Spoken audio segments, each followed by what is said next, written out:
Even retweeted on my. All right, wait. See, we live already. Look at that. I pressed the button by mistake. Hey, everybody. What's going on? This wasn't supposed to happen. But why don't we do this properly? I apologize. Start the music. You're the one who hit.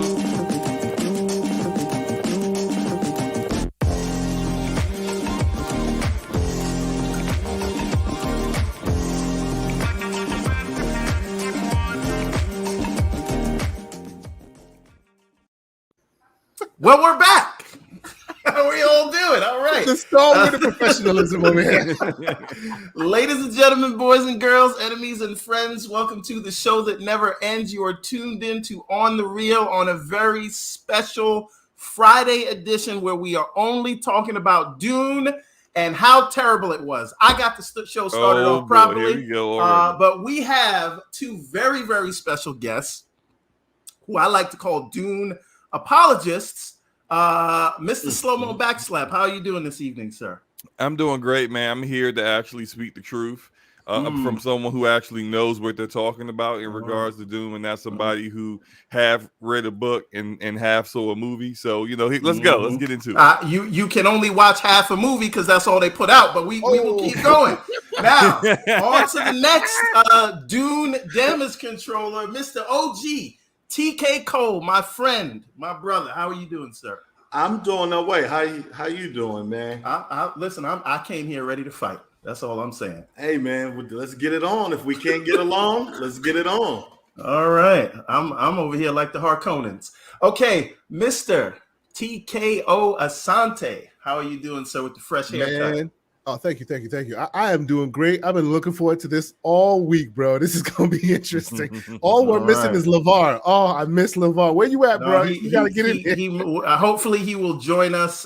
He's at work this evening, but he was going to be my backup. So, that's Chinese food. Japanese food. Sorry. That's the hypocrisy just coming up out of his throat. Yep. Right there. I was about to say, that's oh, man. That's before the lies. All right, I see what's happening here. All right, so I want to keep this short and sweet because it's very easy to break down this non-cerebral movie. But I want to go around the panel and just get an overall review and thoughts, and then I will retort. So I want to start with, let's go Cole first. When I talked to you the other day, I said a 7.5, but I want to up it just a little bit to a 7.8. You see this bullshit? 7.8. Okay. Here we go. Go ahead already. They got to you too. No, nobody got to me. You know I'm a Dune guy. All right. Can you explain? Let the man explain. Yes. Highs and lows. My only issue with it is that they did too much explaining and not enough action. And in the original, they explained while the action was happening. You mean the 80s movie? Yes. And I think this man does research. I already see where Cole going. All right. I see I have no allies today. That's all right. Go ahead. That they broke the main rule of movie storytelling. Show don't tell. Let the man speak. Go ahead. And that's my only issue with it. I knew that there was going to be a sequel. I knew already. But you could tell by watching the movie that it was going to be a sequel. And I didn't like that. I knew from the gate that there was going to be a sequel. What gave it that it said part 1 in the opening screen? No, without any of that. You just knew the way that the narrative was being portrayed that there was going to be a sequel to the movie. And okay, so what's wrong with knowing ahead of time that there's going to be a sequel? Aside from the fact that the sequel's not coming out for 2 years? Sorry, I keep jumping in. Hold on. My issue with that is we have a lot of new people to Dune. Like Everborn. Everybody. Like Everborn. Yeah. He's definitely structure to this right now. He's definitely a novice. He's definitely a novice slow mo. He don't understand at all what Frank Herbert's story's about. It's okay. No, We're gonna teach him today. We're gonna learn him today, though. We're gonna teach him. Nobody that saw this movie understood it either because they didn't get a there are a whole lot book. of people. There are a lot of people who understood it. You know, because they feel like they supposed to. Class with no pen and paper and no book. You know, late. Smelling the weed, 236.1, and you were prepared for class. 236.1 million people. He added smelling the weed and alcohol. Damn, it's not even gonna beat Fast and Furious. But 236.1 million people understood. That's not that much. And a lot of people are going back to see it a second time. Yeah, absolutely. Hey, bro, your cohort over there Your cohort soared 4 times. Okay, but then why didn't HBO release the HBO Max numbers then? What do you mean? They're going to release When have they ever done that? Did they do that with the previous HBO Max movies? Because they've been doing that all year. I haven't Disney been doing it. That's Disney. That's not Warner Brothers. Yeah. So like if Warner Brothers doesn't do that, why would you expect them to do that for Dune? They didn't do it for Mortal Kombat. They didn't do that for Wonder Woman 84, even though those two are all bad movies. So good company. Not everything they showed, everything they put on HBO Max this year is a bad movie. Guys. So if they didn't do it for any other movies, and they're only doing it in 2021. Can I pause real quick and go get some popcorn? I'll be right back. Oh, go ahead, bro. If they haven't done that for any movie, why Everborn should they release numbers for Dune? I will come back. I'll come back to you, slow mo. Cole, go ahead. I tell you this: Dune definitely ain't Black Widow. It didn't make as much as Black Widow yet. Yes, it's going to, but it did not yet, sir. Yeah, but Black Widow is garbage. I mean, Black Widow. Some say so is Dune. To be fair, some say so is Dune. Shout out to you, LeVar. Very few people think Dune is garbage compared to the multitude of people who think Black Widow is garbage. LeVar don't count. LeVar likes Black Widow. Like, come on. Wow. No, he doesn't. He doesn't. He didn't like Black Widow. He thinks Black Widow is the worst MCU movie. But I knew that LeVar, he doesn't like this for separate reasons than me. He doesn't, because he is more, he needs like Infinity War He's stuff, the everyday stuff, man, as right? you say. Yes. Like he likes the explosions, and he hated Blade Runner 2049, and that was my favorite movie of 2017. So he's a Fast and Furious kind of guy. Yes. He's a the logic doesn't matter. Yeah, he's a paint by numbers type of guy. That they should be stains on the sidewalk. Well, that was cool looking. He's a paint by numbers type of guy. He's a comic book movie guy. That's all he cares about. And there'll be no slandering of the man while he's not here to defend himself. Okay, I'll wait to slander him once. Whereas though me and you like to go out, I don't eat meat anymore. But whereas though when I did with me and you like to go out and have a steak, they like to go out and go to Checkers and have a cheeseburger. Checkers, like you damn! McDonald's. You didn't even give him a Five Guys. Nothing. Give me 3 McChickens, 3 McChickens, a large fry, 2 apple pies. He's probably watching his phone right now, ready to kick some White Castles. LeVar, I got your back. White Castles on the land at Gavin. I got your back, LeVar. Don't worry. He's not gonna have that. I'm trying to get him to call in. I'm trying to get him to call in because I know he's probably at work. Triggering people at work. What you doing, man? So you're going to get him to smash his phone. Okay, finish telling us what you thought about the movie. Yes, I love everything.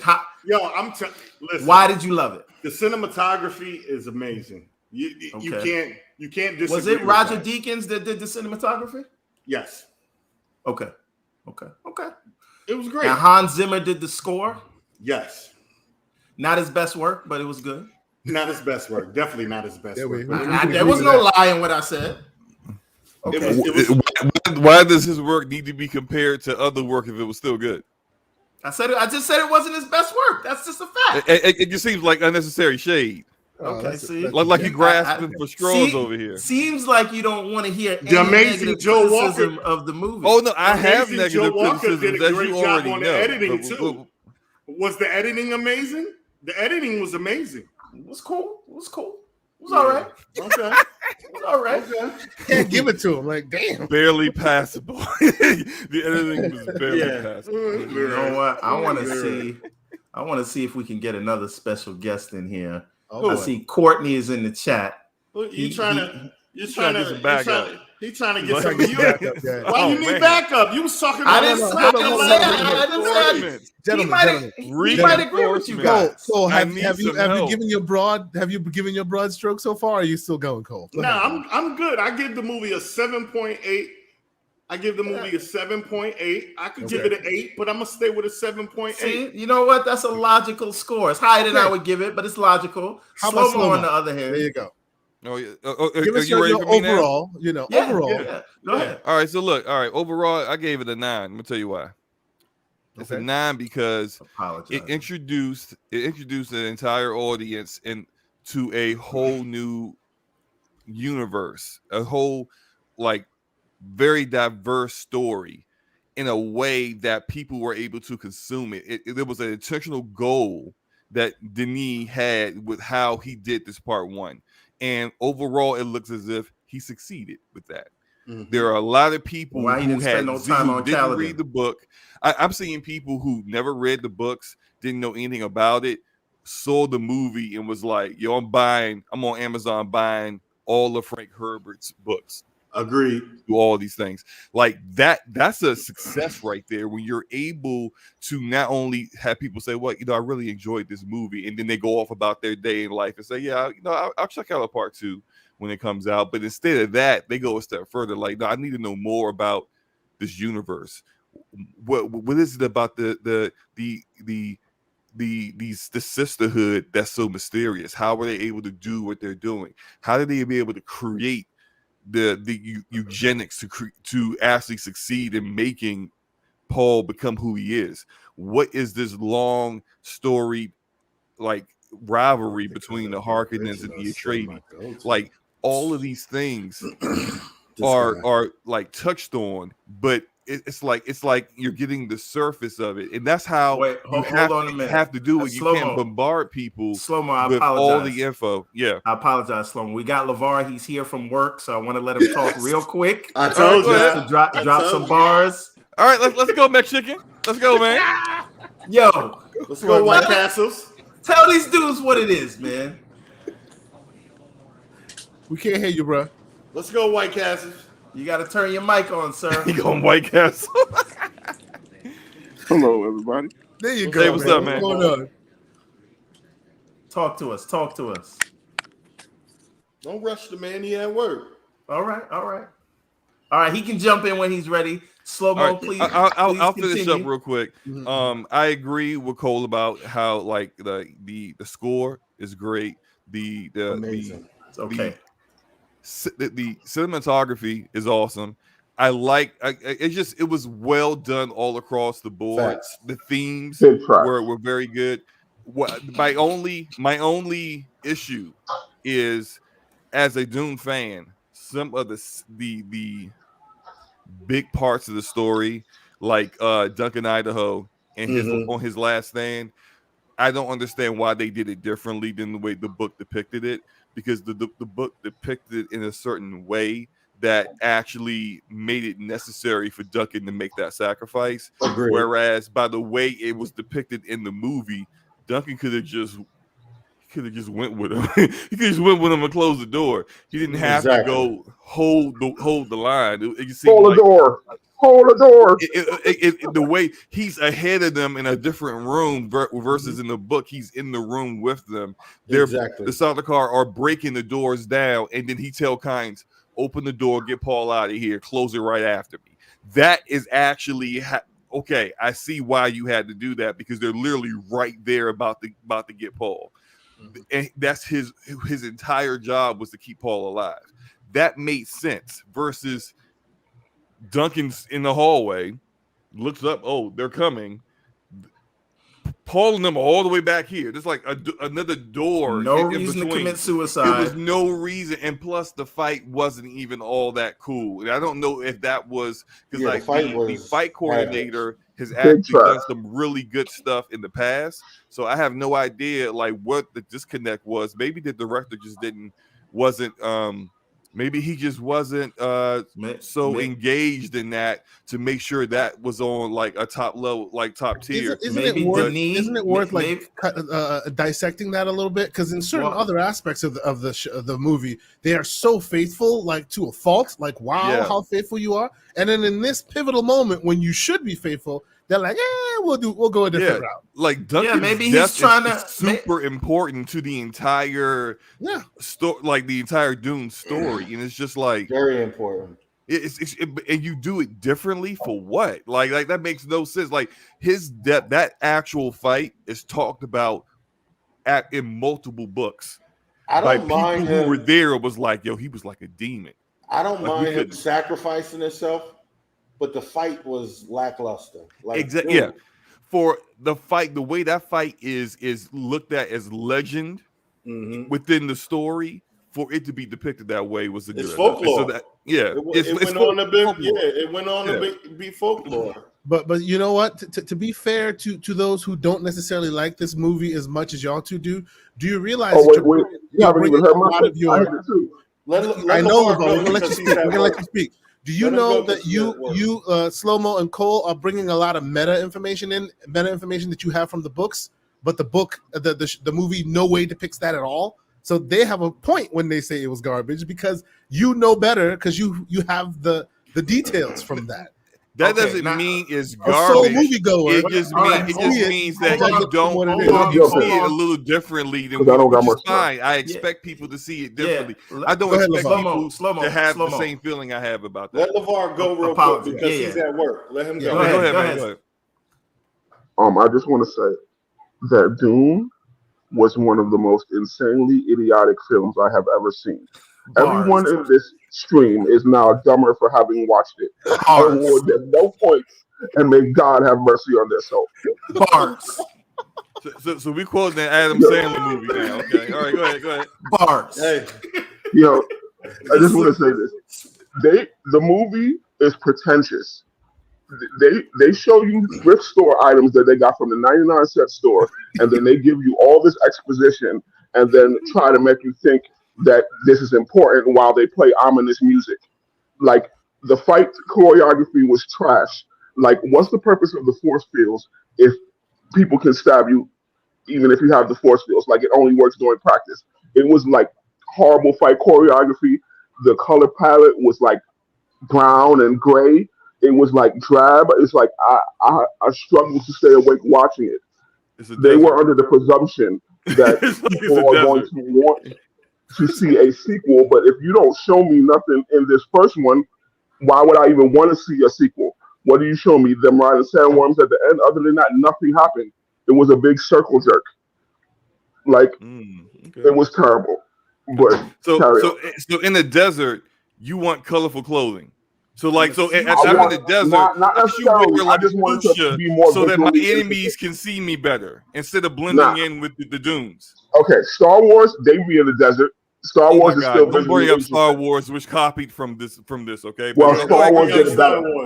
Star Wars did it better. What better? Star Wars copied from Dune. They could have done it. What better? What? Even if they copied their homework, they did it better. It's like this. Star Wars got everything you know about Star Wars. Yeah, I understand that. R. Kelly copied Aaron Hall. R. Kelly's better. He broke out R. Kelly versus Aaron Hall.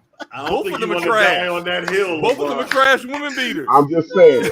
Sometimes you copy somebody else's homework and you just do it better. Don't die on that R. Kelly hill. Oh brother. Man, both of them copied from Randy Williams. He said what he said. That's what I said, man. Just here to spice things up a bit. I see. Man. Star Wars only got one great film, bro. One, two, two. And which one of those? Empire Strike Back and the Star Wars. Rogue One. Yeah, Rogue One. That's it. Yeah, Rogue One. Those are the only two good Star Wars movies. Yeah, at least we can all agree Dune movies. So, one up Star Wars. Okay, so,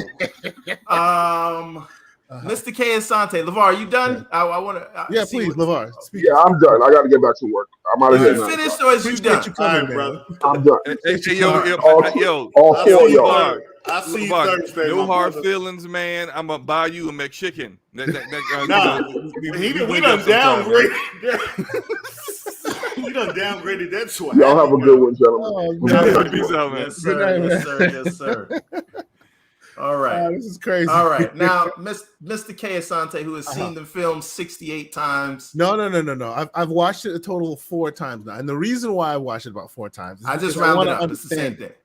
I want 68 times, sure.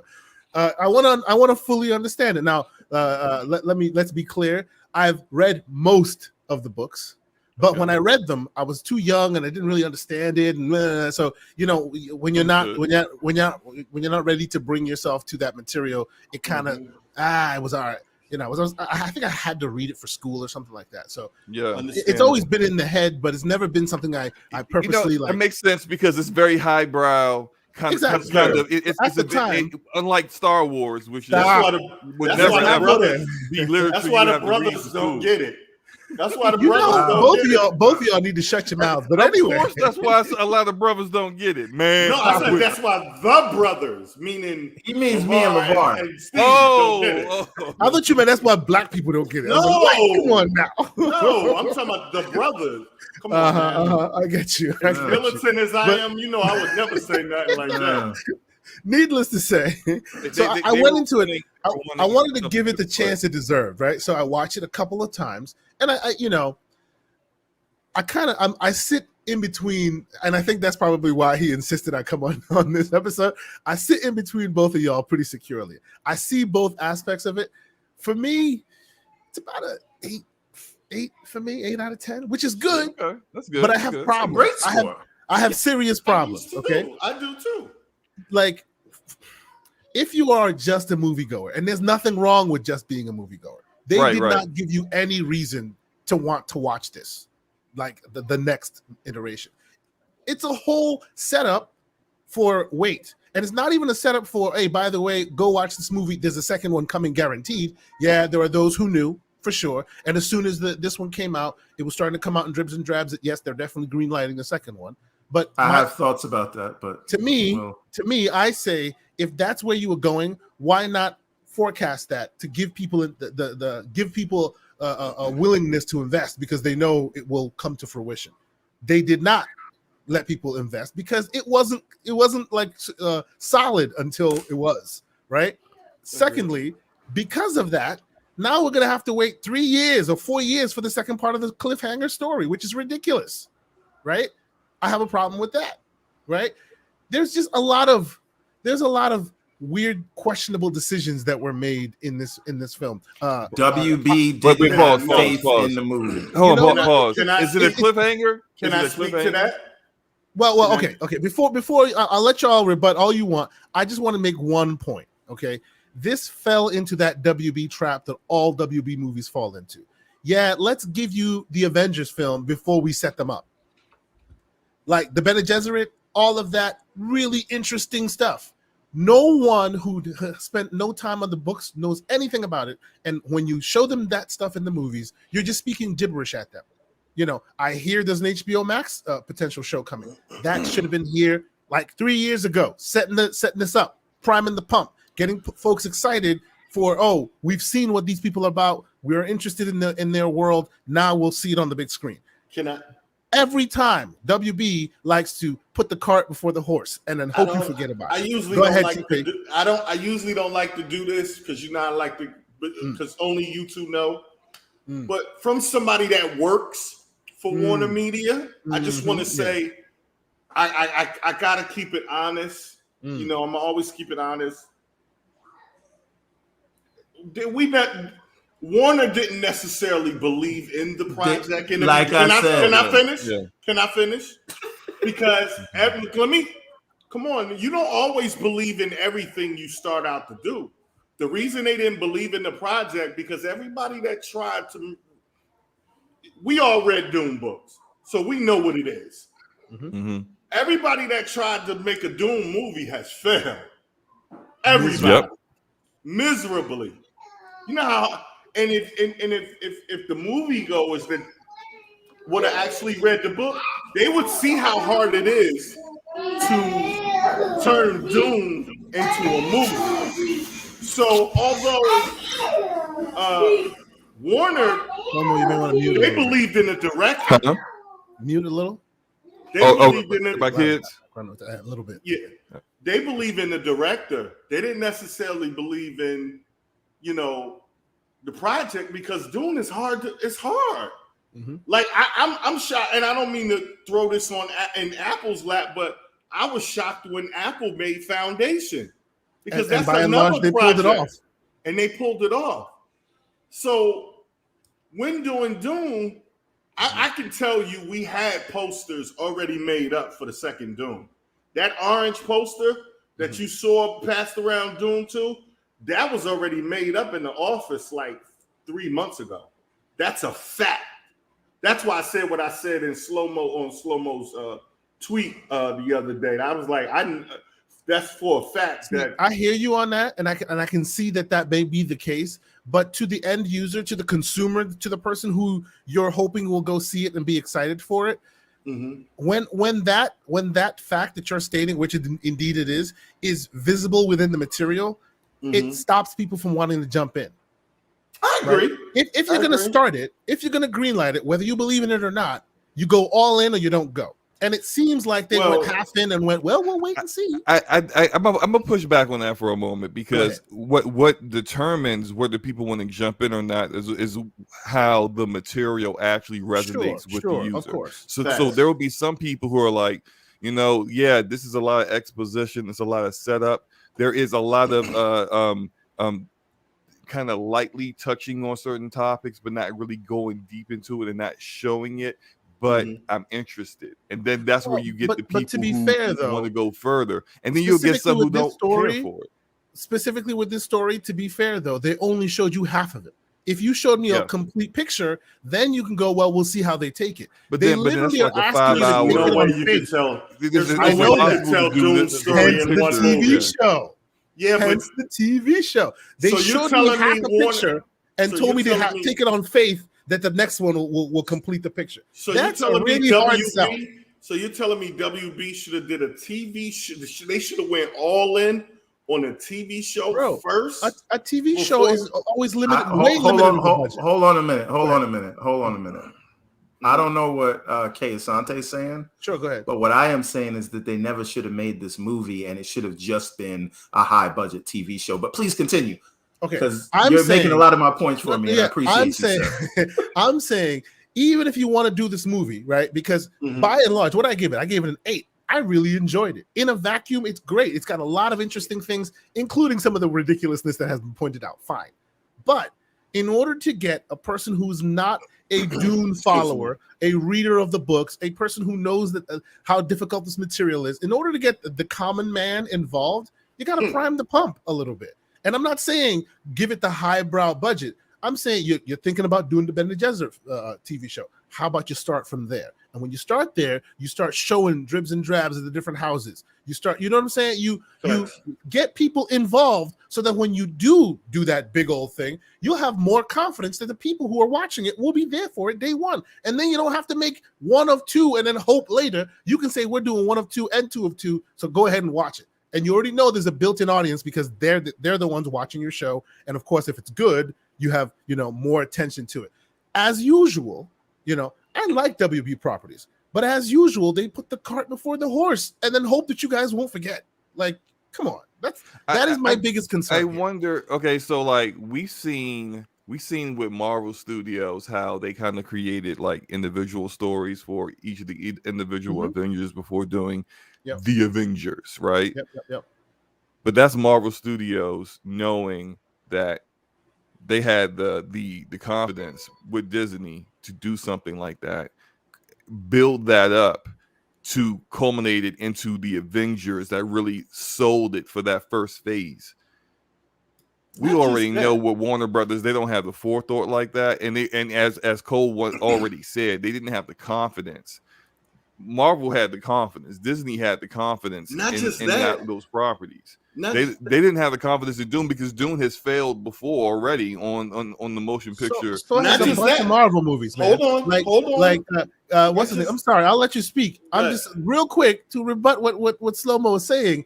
I hear you on that they didn't have the confidence, but like the road to the MCU is paved with a lot of very bad comic book movies. A lot. True. From the 80s.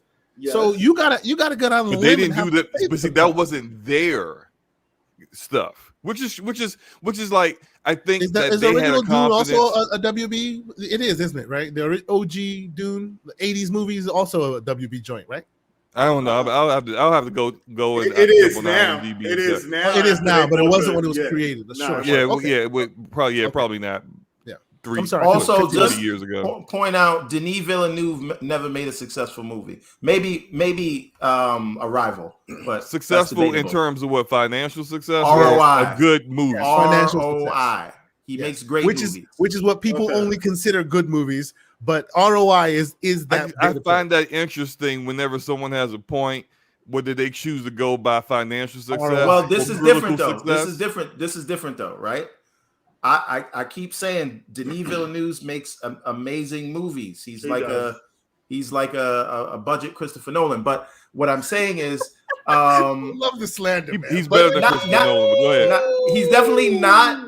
He definitely is, because Christopher Nolan makes movies for Christopher Nolan and like his 20 director Okay, budget. that's Tenet. Not for you and me. That's go ahead. Tenet. Okay, and friend. Villeneuve only made this movie for people who read the books, because for the common man, it doesn't work. But we will get into that in a second. And I don't even know if I would put. I'm gonna go there now. I'm gonna go there now because go in. First of all, the common man ain't smart enough to read a Dune book. Let's keep it real. Since you want to go there, the common man ain't smart enough to read a Dune book. They rather read stuff like Blade Runner, which was a garbage film series. Yeah, I said it. I was with you for a while, Cole, but I'm about to step back. I'm leaving that train real quick. No. You got to own this one. You by yourself now. No, Blade Runner 2049 was trash. Woo! Oh Yeah, no! I said it. That is the only reason. I will say that is the only reason why they let this man make this movie. Because that movie, as much of a 4-quadrant movie, it was not. I love the original Blade Runner. No. We're not talking the original Blade Runner. I'm saying Villeneuve. The only reason he's making this movie right now, is because of the new Blade Runner. Even though it was not a critical success, he proved himself. I'm trolling on the Blade You better Runner. be, because that's messed up, man. What is happening? No, I'm trolling. I'm messing with Everborn. I see what you doing. The crow's laughing his butt off.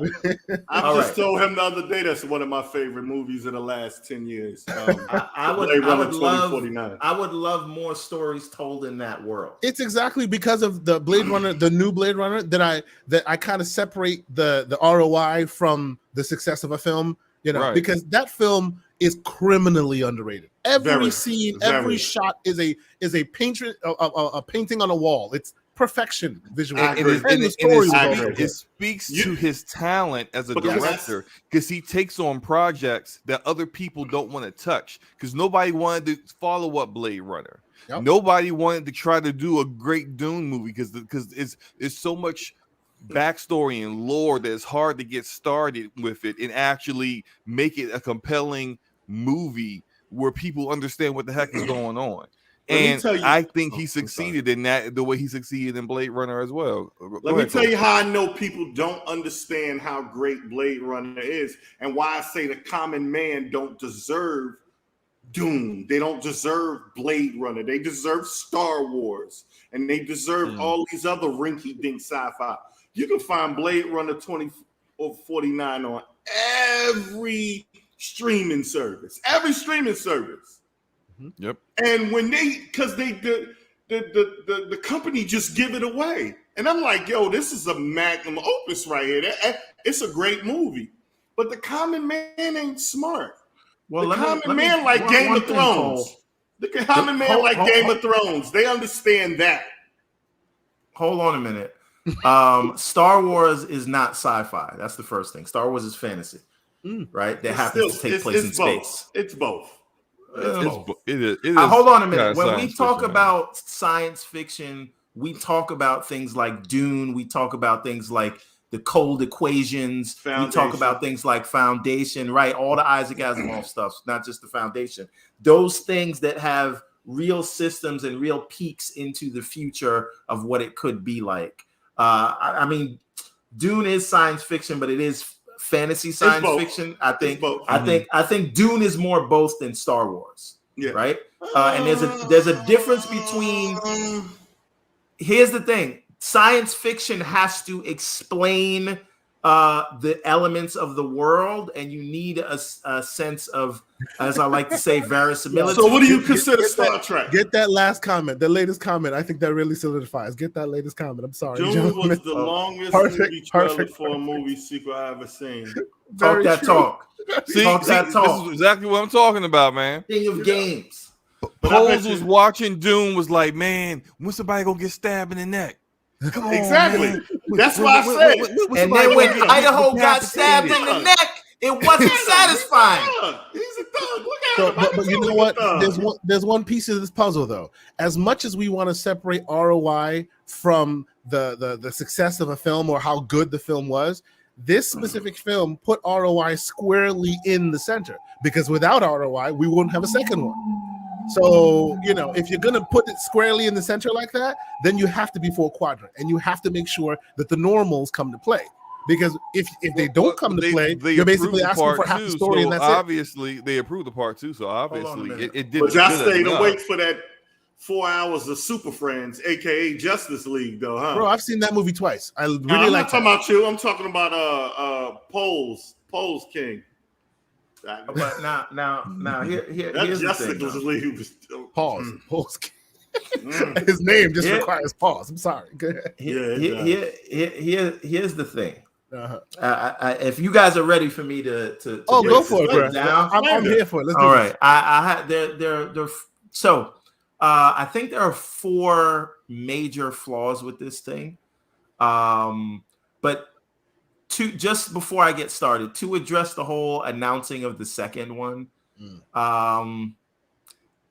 cynical brain, right?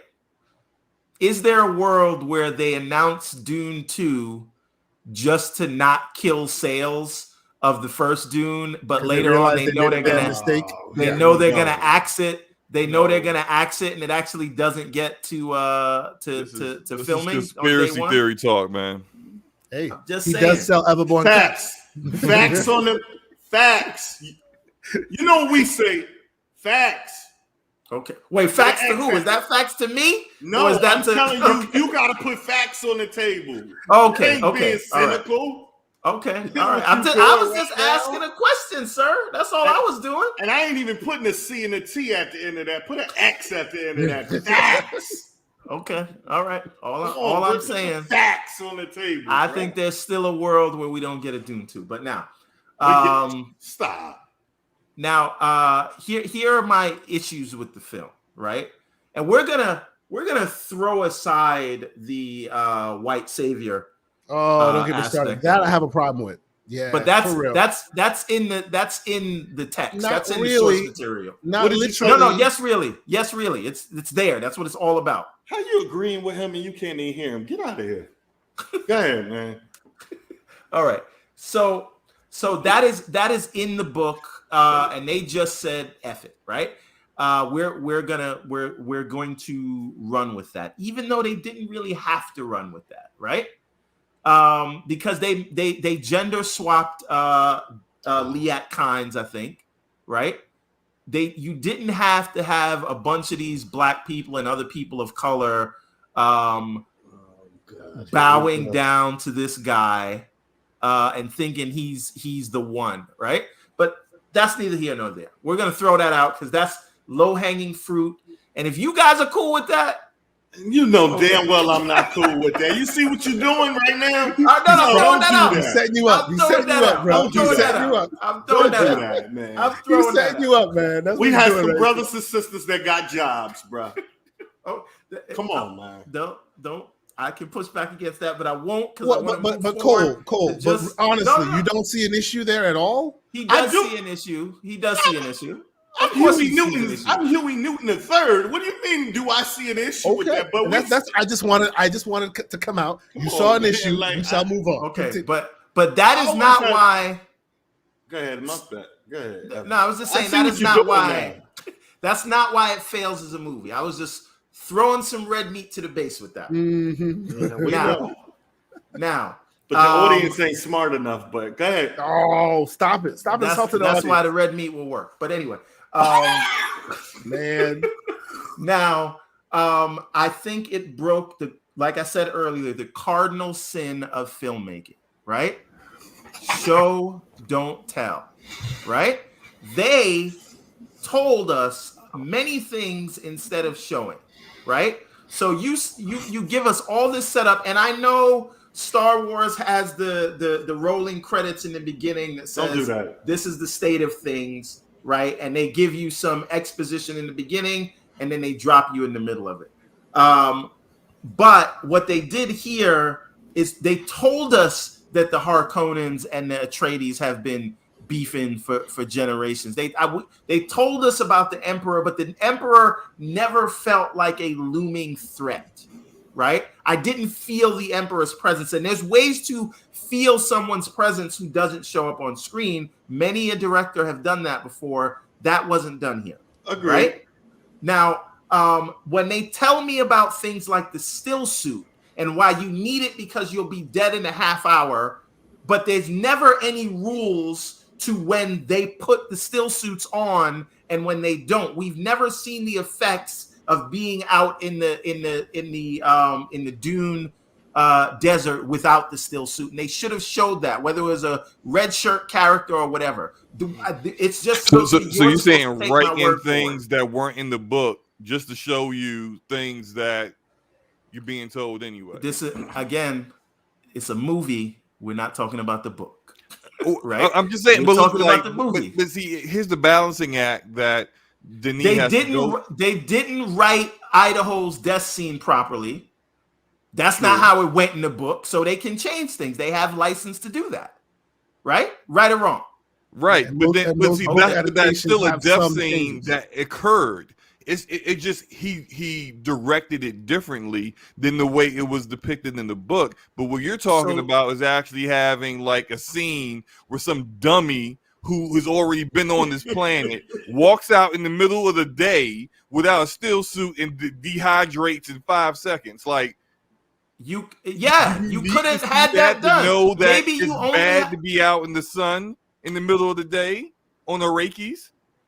Listen, don't tell me about what the still suit does if you're not going to show me. That's all I'm saying. Yeah. That is a movie. They broke the rule. We can make any excuses we want, but they broke this. This is a cardinal sin. So that's the first thing, right? Now, I do not feel like, and okay, because I only read the first book, I don't know anything that happens in Dune Messiah. My only purview is the first book, and I will give Denis credit there. It is so well adapted to what is described in the novel that I felt like I saw this movie already. Right? And I think that is a credit to Denis and Roger Deakins, if he's the cinematographer, and everyone else, and the set design and everything. I felt like I saw all of this before. And I stayed away from trailers and everything because I wanted to kind of go in fresh. But I wonder if Greg Fraser was the cinematographer. Okay. It wasn't Roger Deakins. Roger Deakins did do Blade Runner 2049. Yes. Okay. So there is that. Now I understand, right, that the movie Dune takes place on Dune. And so there's a lot of desert, right? I completely get that, right? But I do not think the LeVar as the common man when watching these things is far off. Like, I know why it's there. I understand they had no choice. Well, there is a choice. Don't die on this hill. They could have spent more. They could have spent more time in Caladan before they came here. They could have showed us again adding. Hold on. Adding stuff that's not in the book. Okay. Let me finish. Book readers, like it's not a noose around their neck. It's a different medium, and it requires different visual. That's right. You need a visual representation. So there's a complaint that there's not enough going on, but then there's literally nothing happening in Caladan. Like the only thing that happens in Caladan is Mohane, the Reverend Mother, test Paul, which she shows.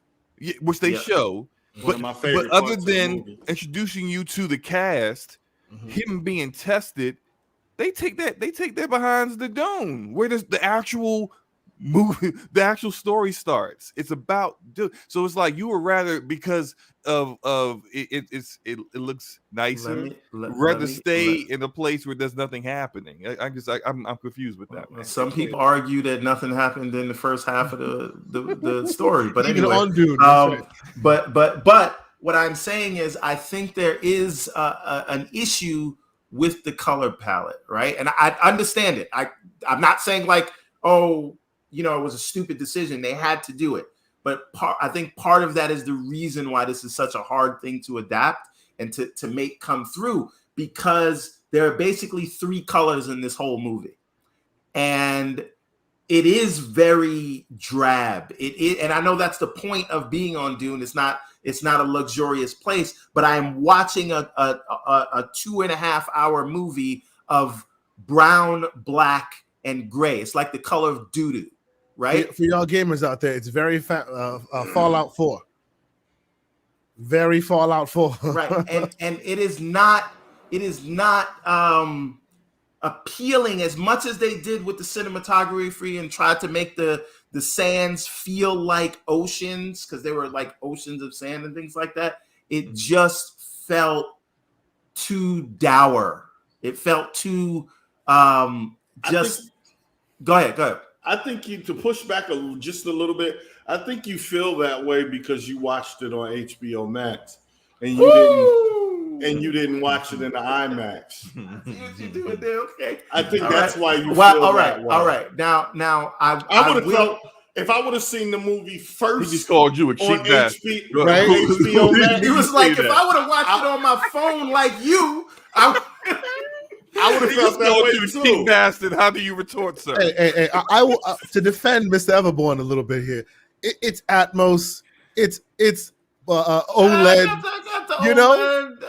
got come on now. I mean, all 4 he's of us not watching this like a heathen. Like, come on now. All 4 of us got the same. Okay. Like, I will. Okay, I will. KSI, watching that in IMAX was oh my god. I know. All right. I will give you. I will concede this point. Part of the reason I didn't like it is because I'm watching it on the 65-inch with the Dolby Atmos and the Dolby Vision. The OLED colors are amazing. Well, not that many colors, but you know what I'm saying. The colors blacks were amazing. The blacks were good. I kept watching the film and I was mad at myself. See, because I was looking at these scenes like it would have been so much better in IMAX. I would have been wide. I'm like, oh, that's an IMAX shot. That is an IMAX shot. That's the thing that I wanted to see 50 feet on. So that means you got to get a movie at least. Yeah, I'm wondering how that's a criticism of. No. I said it's my fault. But I'm saying that that colored a little bit of my disappointment with the film because I kept finding myself angry or disappointed that I wasn't watching it on. So I'm just acknowledging that fact, right? That I watched this on HBO Max and I probably would have been a little higher on it and it would have felt less dreary if I had and it felt more epic if I had watched it. Can I add an asterisk? I know those of you who watched it in IMAX have a different experience. I did not watch it in IMAX, but I watched it in VR. Oh my! Oh, okay. How was which he could have done as well and chose not. How was that adapted with VR? Because I've seen it's not any adaptation. Implementations that are very like weak. Yeah, and then some that are great. It depends on the tool you use, right? And some of them have different size screens and whatnot, but basically the equivalent of what I watched it on was an IMAX screen. It's just the monstrously long. resolution. Don't you lose a lot in resolution when you do that? Just a little bit. Just a little bit. But little. if you have if your connection is fast and all of that, it catches up. The first like little minute or so, you're like, oh, I see some I'm not doing that. And then it's gone. I'm not doing that no more though, because my stomach was hurting the rest of the day after that. Yeah. See, I put it from far away. You're I was not like in the blast supposed to seat. eat the movie popcorn while you watch it in VR, Cole. But yes, needless to say, I watched it that way, and I found that was actually very, very, very like approachable. The first time I wasn't sure, but the more I watched it, and I've watched it multiple times now, it is awesome in virtual VR. In virtual, nice. I gotta try that eventually. The left and right is amazing, right?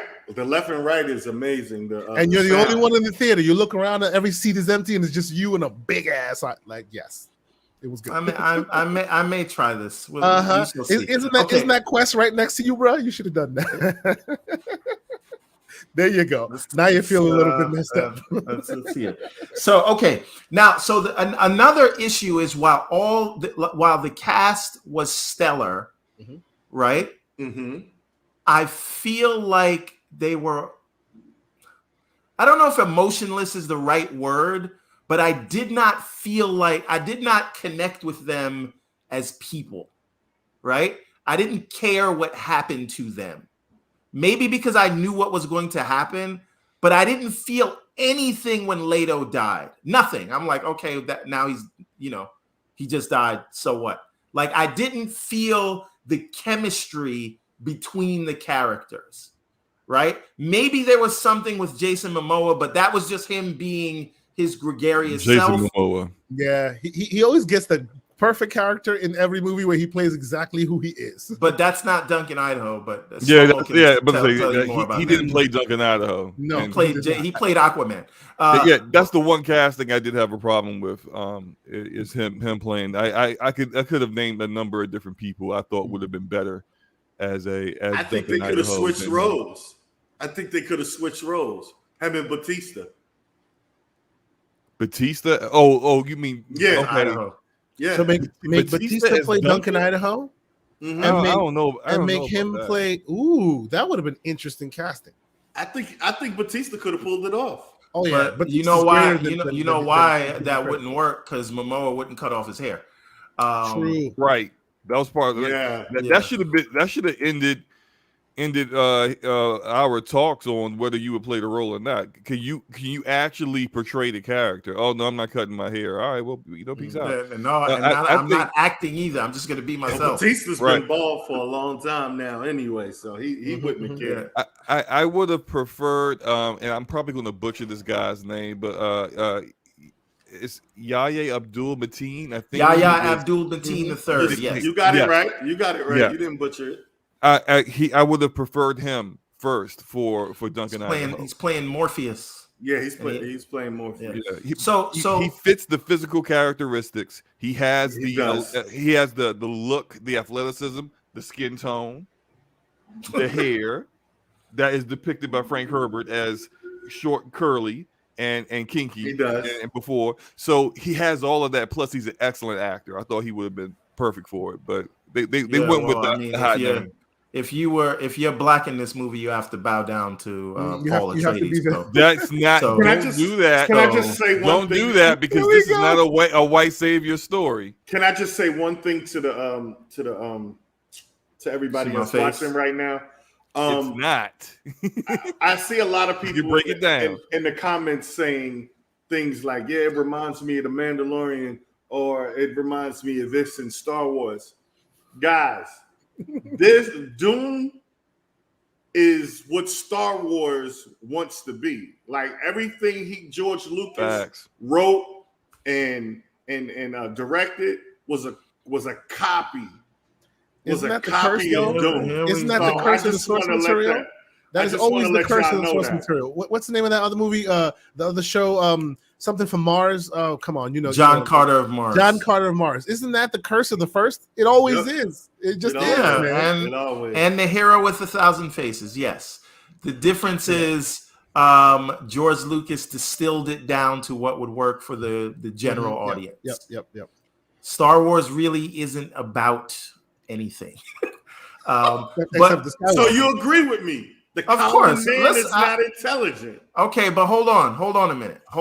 Now I said common man, so I don't want nobody in the audience to get upset with me. I said, you feel you're common? If you feel you're common, then it applies to you.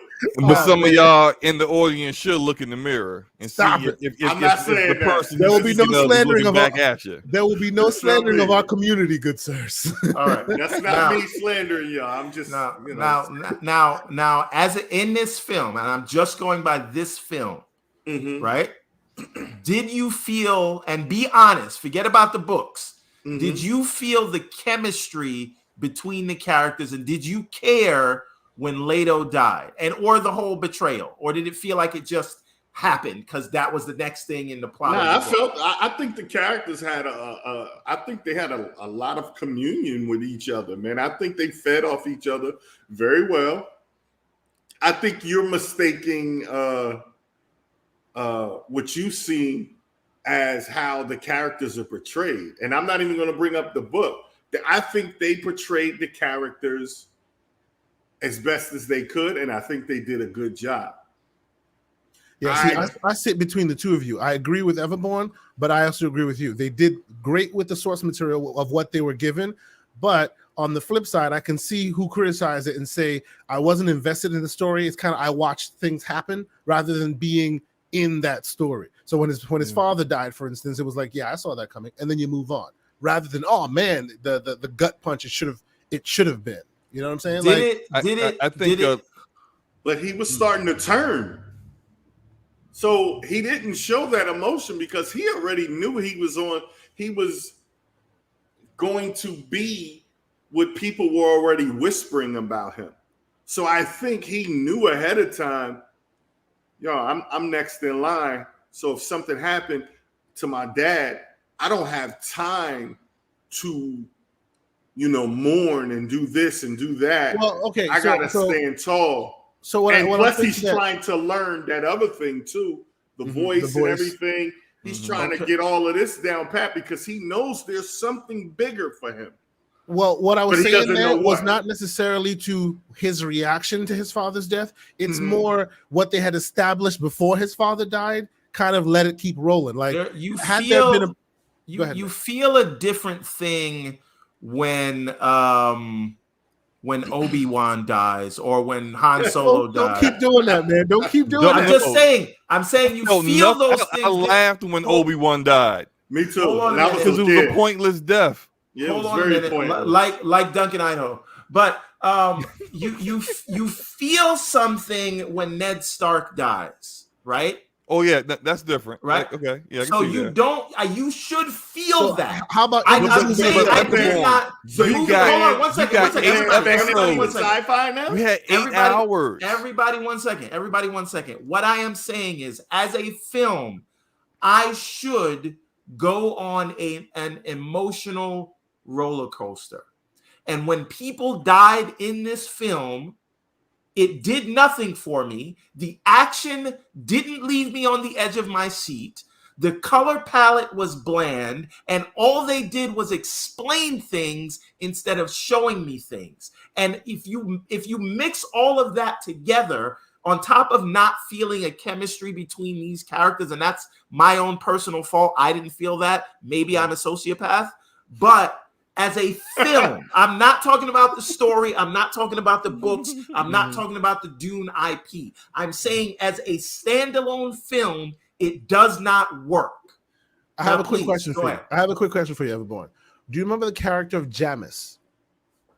You probably don't. A dude who has a lot of Paul has a lot of dreams about, and it's almost like they have different. They have a whole different. Exploits or whatnot, but when the first thing he does when they meet him is they challenge to a fight and he eventually kills him. You know who I'm talking about? Yes. Right? Yes. When he died, although I knew exactly where it was going because you're going up against the one, there's no way he's going to lose. I honestly feel like that was more impactful from a visual and from a story perspective than when Leto died, which is a problem. Let me say this real quick, and I'm glad you went there with the two fighting towards the end of the movie. Slow-mo. see if you agree with me on this. Okay. Because you know that was the end of the movie right there. Mhm. Now you're down with us. You're with us, and that's the end of the movie. I think the movie. One thing I will say, I think the movie was abruptly ended a little too soon. Maybe 30 minutes too soon. You think they should have got back to the siege before, Yes. and then Yep. ended there? Mhm. I can agree with that because then we could see what the framing are really about. Because Mhm. Duncan alluded to the fact that the Harkonnens really weren't in control of this planet like they claimed they were. Exactly. Like, It's only 50,000 of them. They're a bunch There's of bums. We millions just let them underneath. live. Nah, y'all been getting bodied all this time, and y'all been hiding it.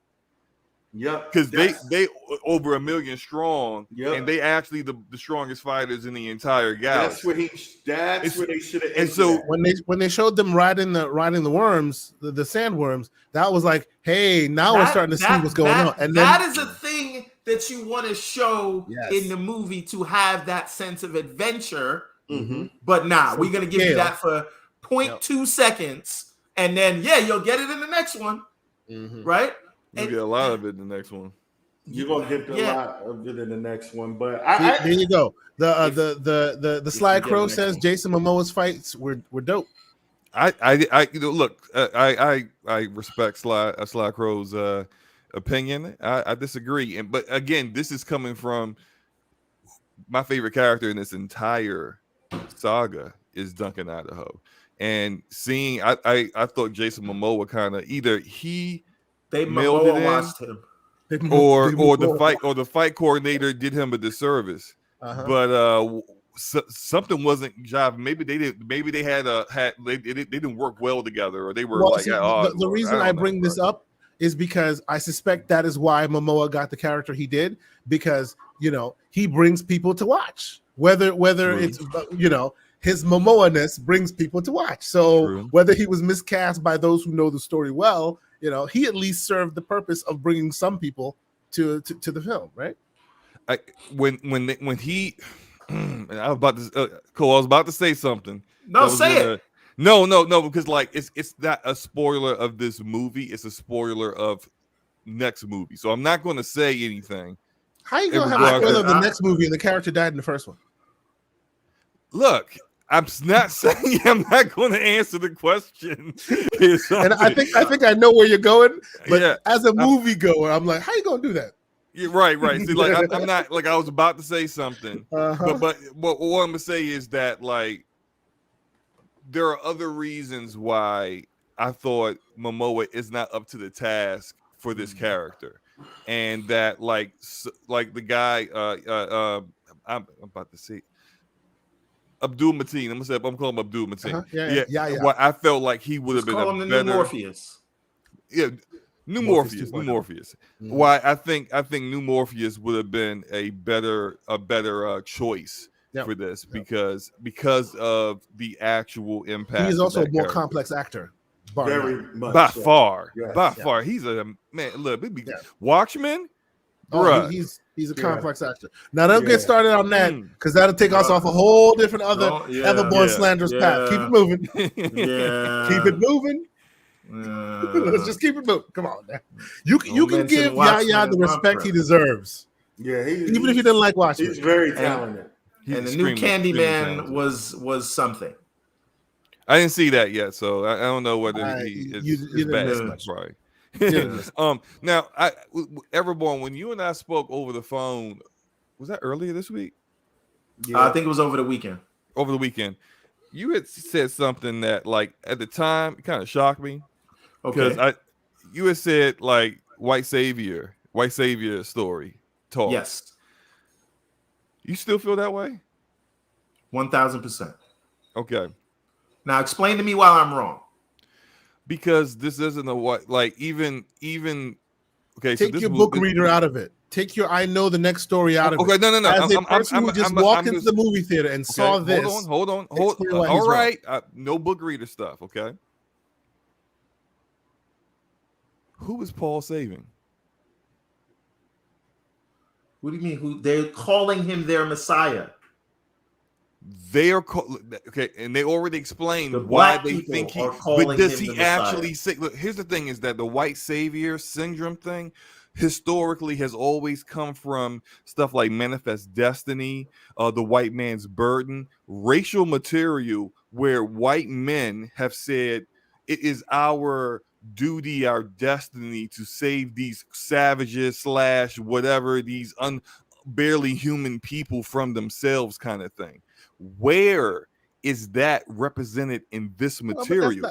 We've seen it in that doesn't other have to be movies. overt for it to be. Nah, he's be not talking categorized about as At no maybe. point is it ever really overt in any movies, but you do see like Dangerous Minds. White woman comes in, saves black kids. God. They needed her to teach them but to at be the end of the better. day, every bad Paul example isn't saving. What I'm saying here Is is Paul that going to lead the Fremen, and do they bow to him?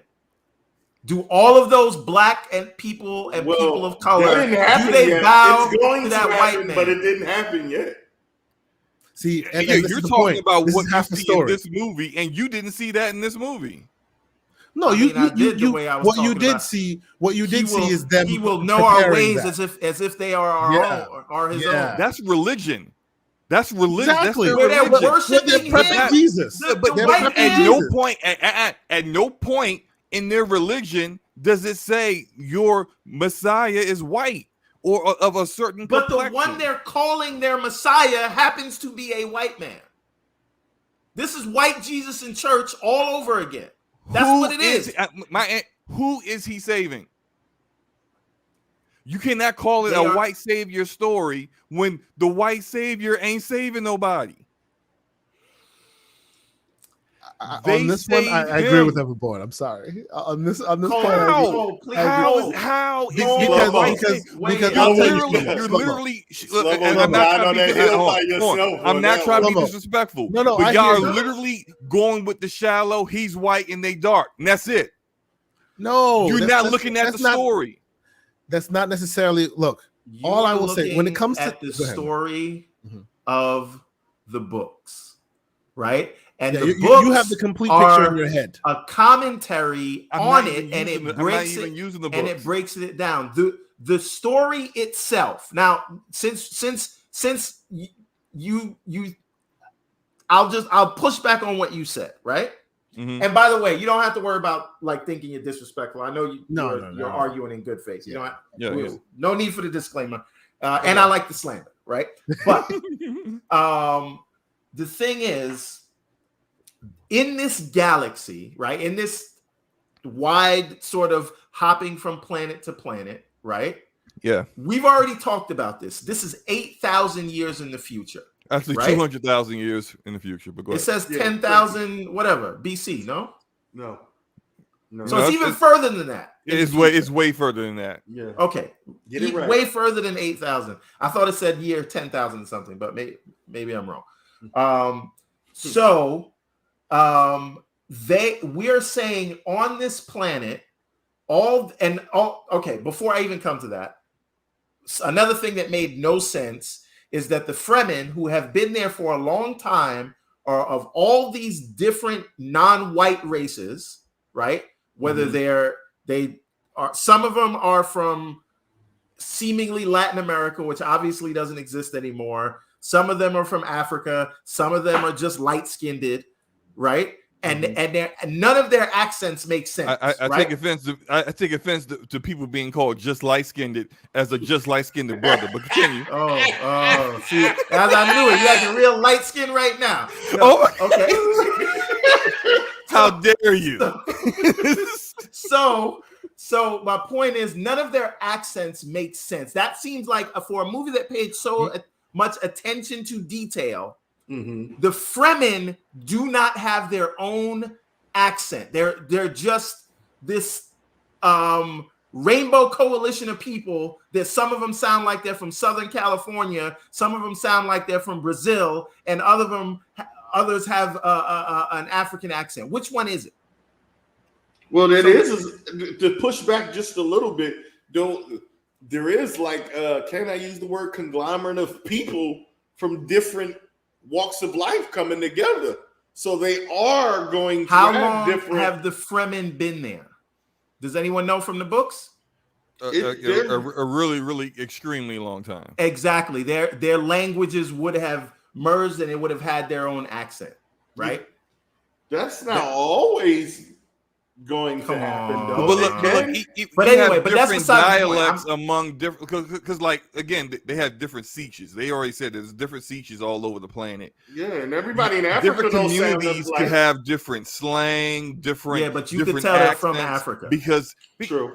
But no, look, but see, you're still now. This is we already recognize this is like over 100,000 years in the future, and you're using a Earth kind of cultural understanding towards something that isn't really that anymore. There is no reason for this individual tribe, right? That's one tribe of all those different peoples, and the accents are all over the place. That threw me off, but that's a nitpick for me because I'm a stickler for accents in movies. So it bothered me that it said that this tribe of people they sound like they're from all over the place, right? I'm sure you can acknowledge that that's an oversight. I didn't really. It does not serve a story. I'm not saying purpose. It's not. I'm not saying. Excuse me. I'm not saying what you're saying is incorrect. I just didn't notice it when I watched the movie 3 times. So I was like, I wasn't particularly listening to accents and things. I didn't notice that it seemed like it was almost like a different tone when they would speak in their own dialect that only Paul and Jessica understood. Okay. Versus when they spoke, which to us is English, but in the whatever common, tongue of the galaxy at that time period where everyone else understands. But I see that oftentimes. I kind of like, because most movies can't nail that. Okay. Most movies can't get actors hey, look, everybody have the same accent. Most movies don't really get that anyway. Yeah, so I don't like harp on. I'm not like, it's not a big deal to me because I didn't expect that to be a thing in this movie. Okay, so now back to the white savior aspect of it, right? Okay. The imagery, right?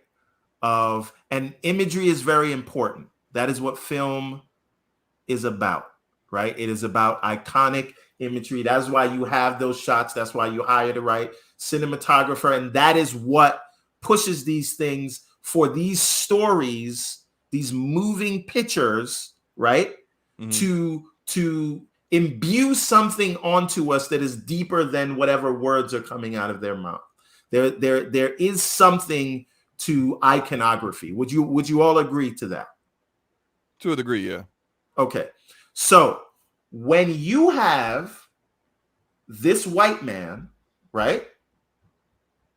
He comes there. And again, let's be clear. The reason they worship him is because of the work that the Bene Gesserit did, right? They had been seeding this into them to point to that there is a Messiah. And so that when they came along, they could use that to their favor. So I understand that part of it.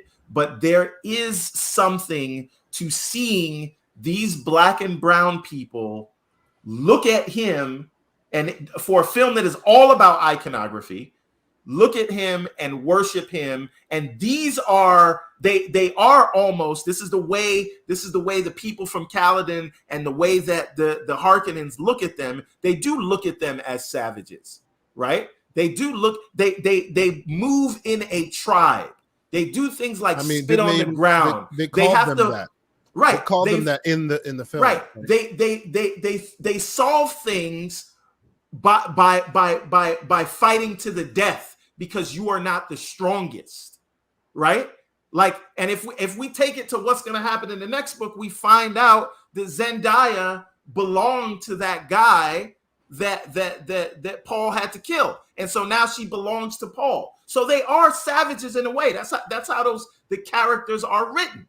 And to be fair, this was written at a time when those issues and those social things were front and center, and they were unabashed in their assumption that this is all the way it is. So there's some righteous smoke to be given there. Yeah. Also, they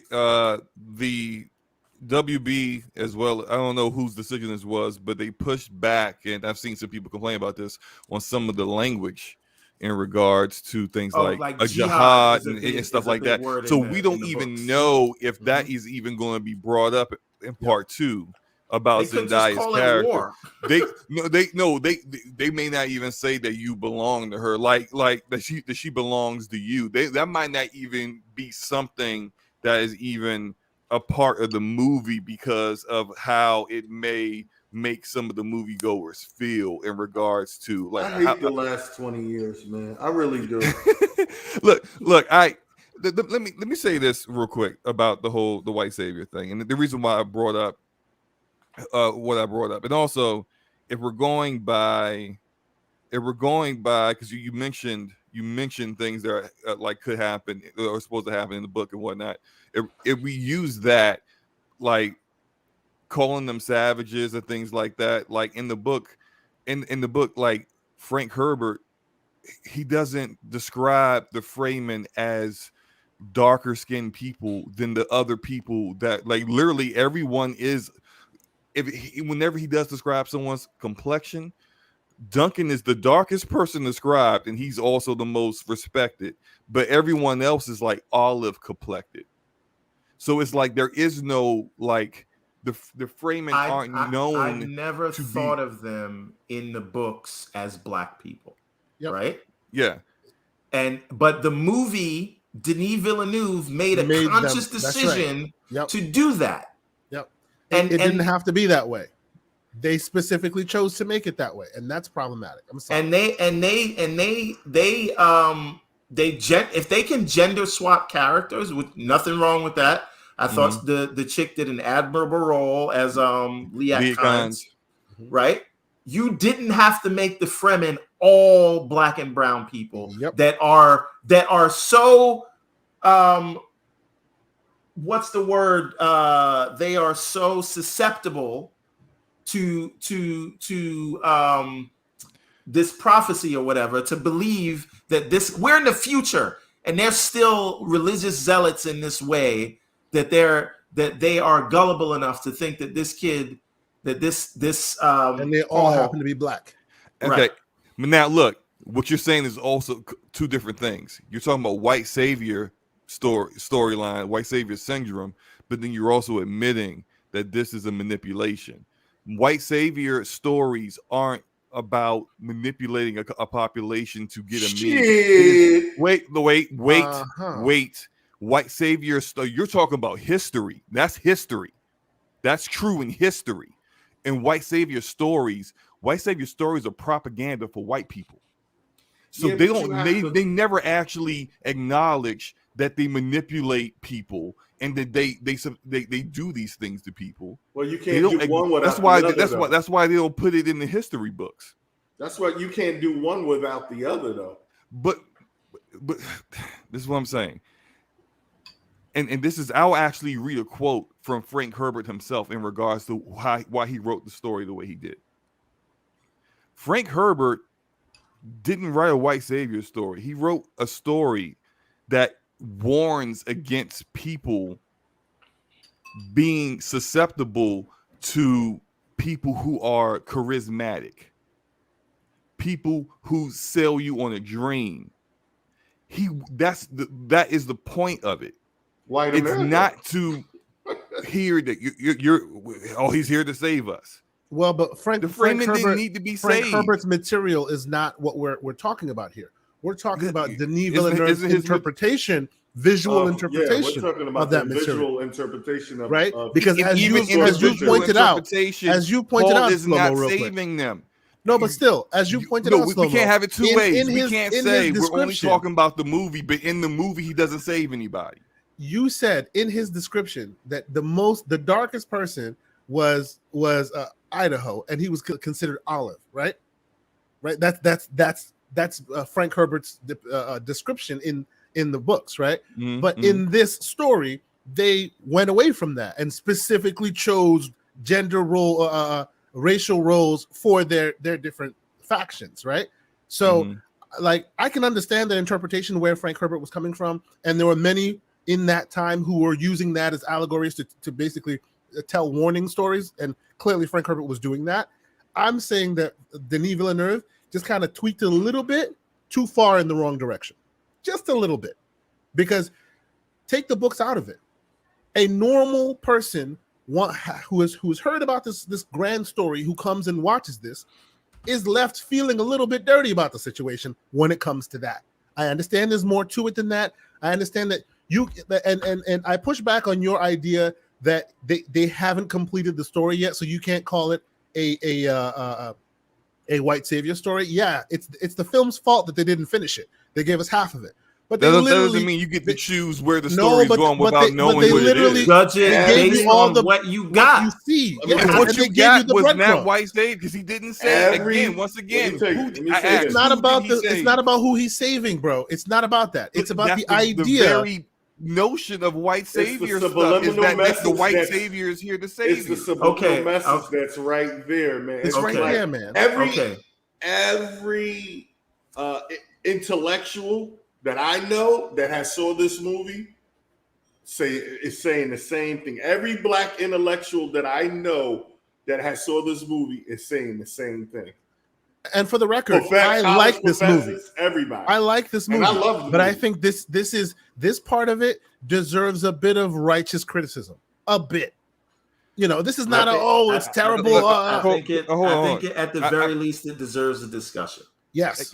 We're having a discussion. That said, there have been plenty of quote unquote professors, intellectuals in the past who have been wrong about a lot of stuff on a social economic stage, just because they got credentials. I don't think they're wrong on this one. It's too many people that's feeling uncomfortable. I could be on the square all by myself. If I'm right, I'm right. You got to. It's fine. You got to be on this one by yourself. All right. So here's the thing. I think what we're getting caught up on is the sort of letter of the law of what the white savior complex is. Right? Exactly. Yep. That's where we're getting caught. But the spirit of the law was broken. Yes. Maybe not the letter of the law. Yeah, the spirit definitely was broken. So can you at least agree to that, Slow-Mo? Or no? Let's take the term. I'm not agreeing with anything, because y'all literally said, "Oh, he's white. Oh, and they worship him." And they did not worship him in the movie. They said, they're calling him the Messiah. He's white. They're calling him the Messiah. They didn't need to all be black, but they made him that way. They think he is. They did not directly call him that yet. Are we getting caught up on that? Don't make that face. They think he's the Messiah. You keep bringing up. He's the Messiah. These are the particulars that we're. But then when I keep it to this movie, when you're already going to the fact that they're going to call him the Messiah later on. Didn't they like I forget the name of the actual the term they use, but don't they say that over and over in this movie? It's Mahdi. They say it over and over in this movie. I think it's Mahdi, but no, they say that in his visions. Sure, but they also have him. Oh, and he will. The good example that Everborn brought up, where they put him in the still suit, and he knows, and he already knows how it's done, and they prophesize. They literally walk around prophesying. He will know our ways like they are his own. And that was not just the only example. There were multiple examples of that. They are setting up the breadcrumbs for Neo. That's what they're doing right there. Even if they don't, it's not that story. Even I know you understand that. I'm not saying that's. I get it. Slow-mo. It's not about the destination that makes it the hero story. What about the chick that it's came okay in there? for people to pass judgment on the story that they haven't seen the full story yet. But it appears at this point that it's going in this direction. Therefore, because I haven't seen the full story yet, but because it appears that it's going in this direction, I am justified in saying it is this. Okay. What about the scene when the chick gave the mother the Chris knife? Why did she give her the Chris knife? Because she was testing her in regards to whether she is a part of the prophecy. And when she answered in the way that she was taught to answer, which is also a manipulation, which is also exactly get the exact kind of religious response that she got from her, that all of that she was not like directly worshiping her. She's like, this is a confirmation of religious things that I have seen that may be coming. But again, that imagery didn't bother you. Anytime I see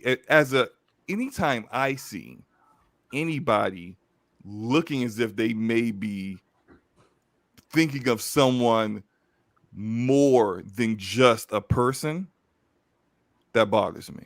But I don't want to generalize this. I'm saying it wouldn't have mattered. It wouldn't have mattered if it was a white woman or a black woman that she had that response to. I would have had the same response based upon the material and everything that happened. But I'm not asking you as a general rule for everyone. I'm asking you. I gave you my personal opinion on it. Okay. Well, my personal opinion is that there is a different weight and a different context that when again on screen, right?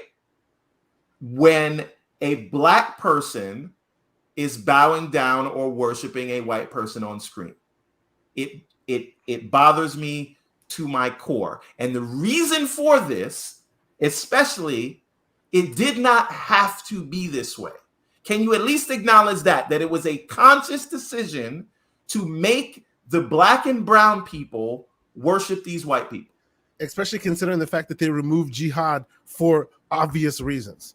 Right. You took that away because you saw the foresight. I fully acknowledge that they are afraid of the roots of this a lot of this story being rooted in Zen Zen Buddhism and Sunni roots.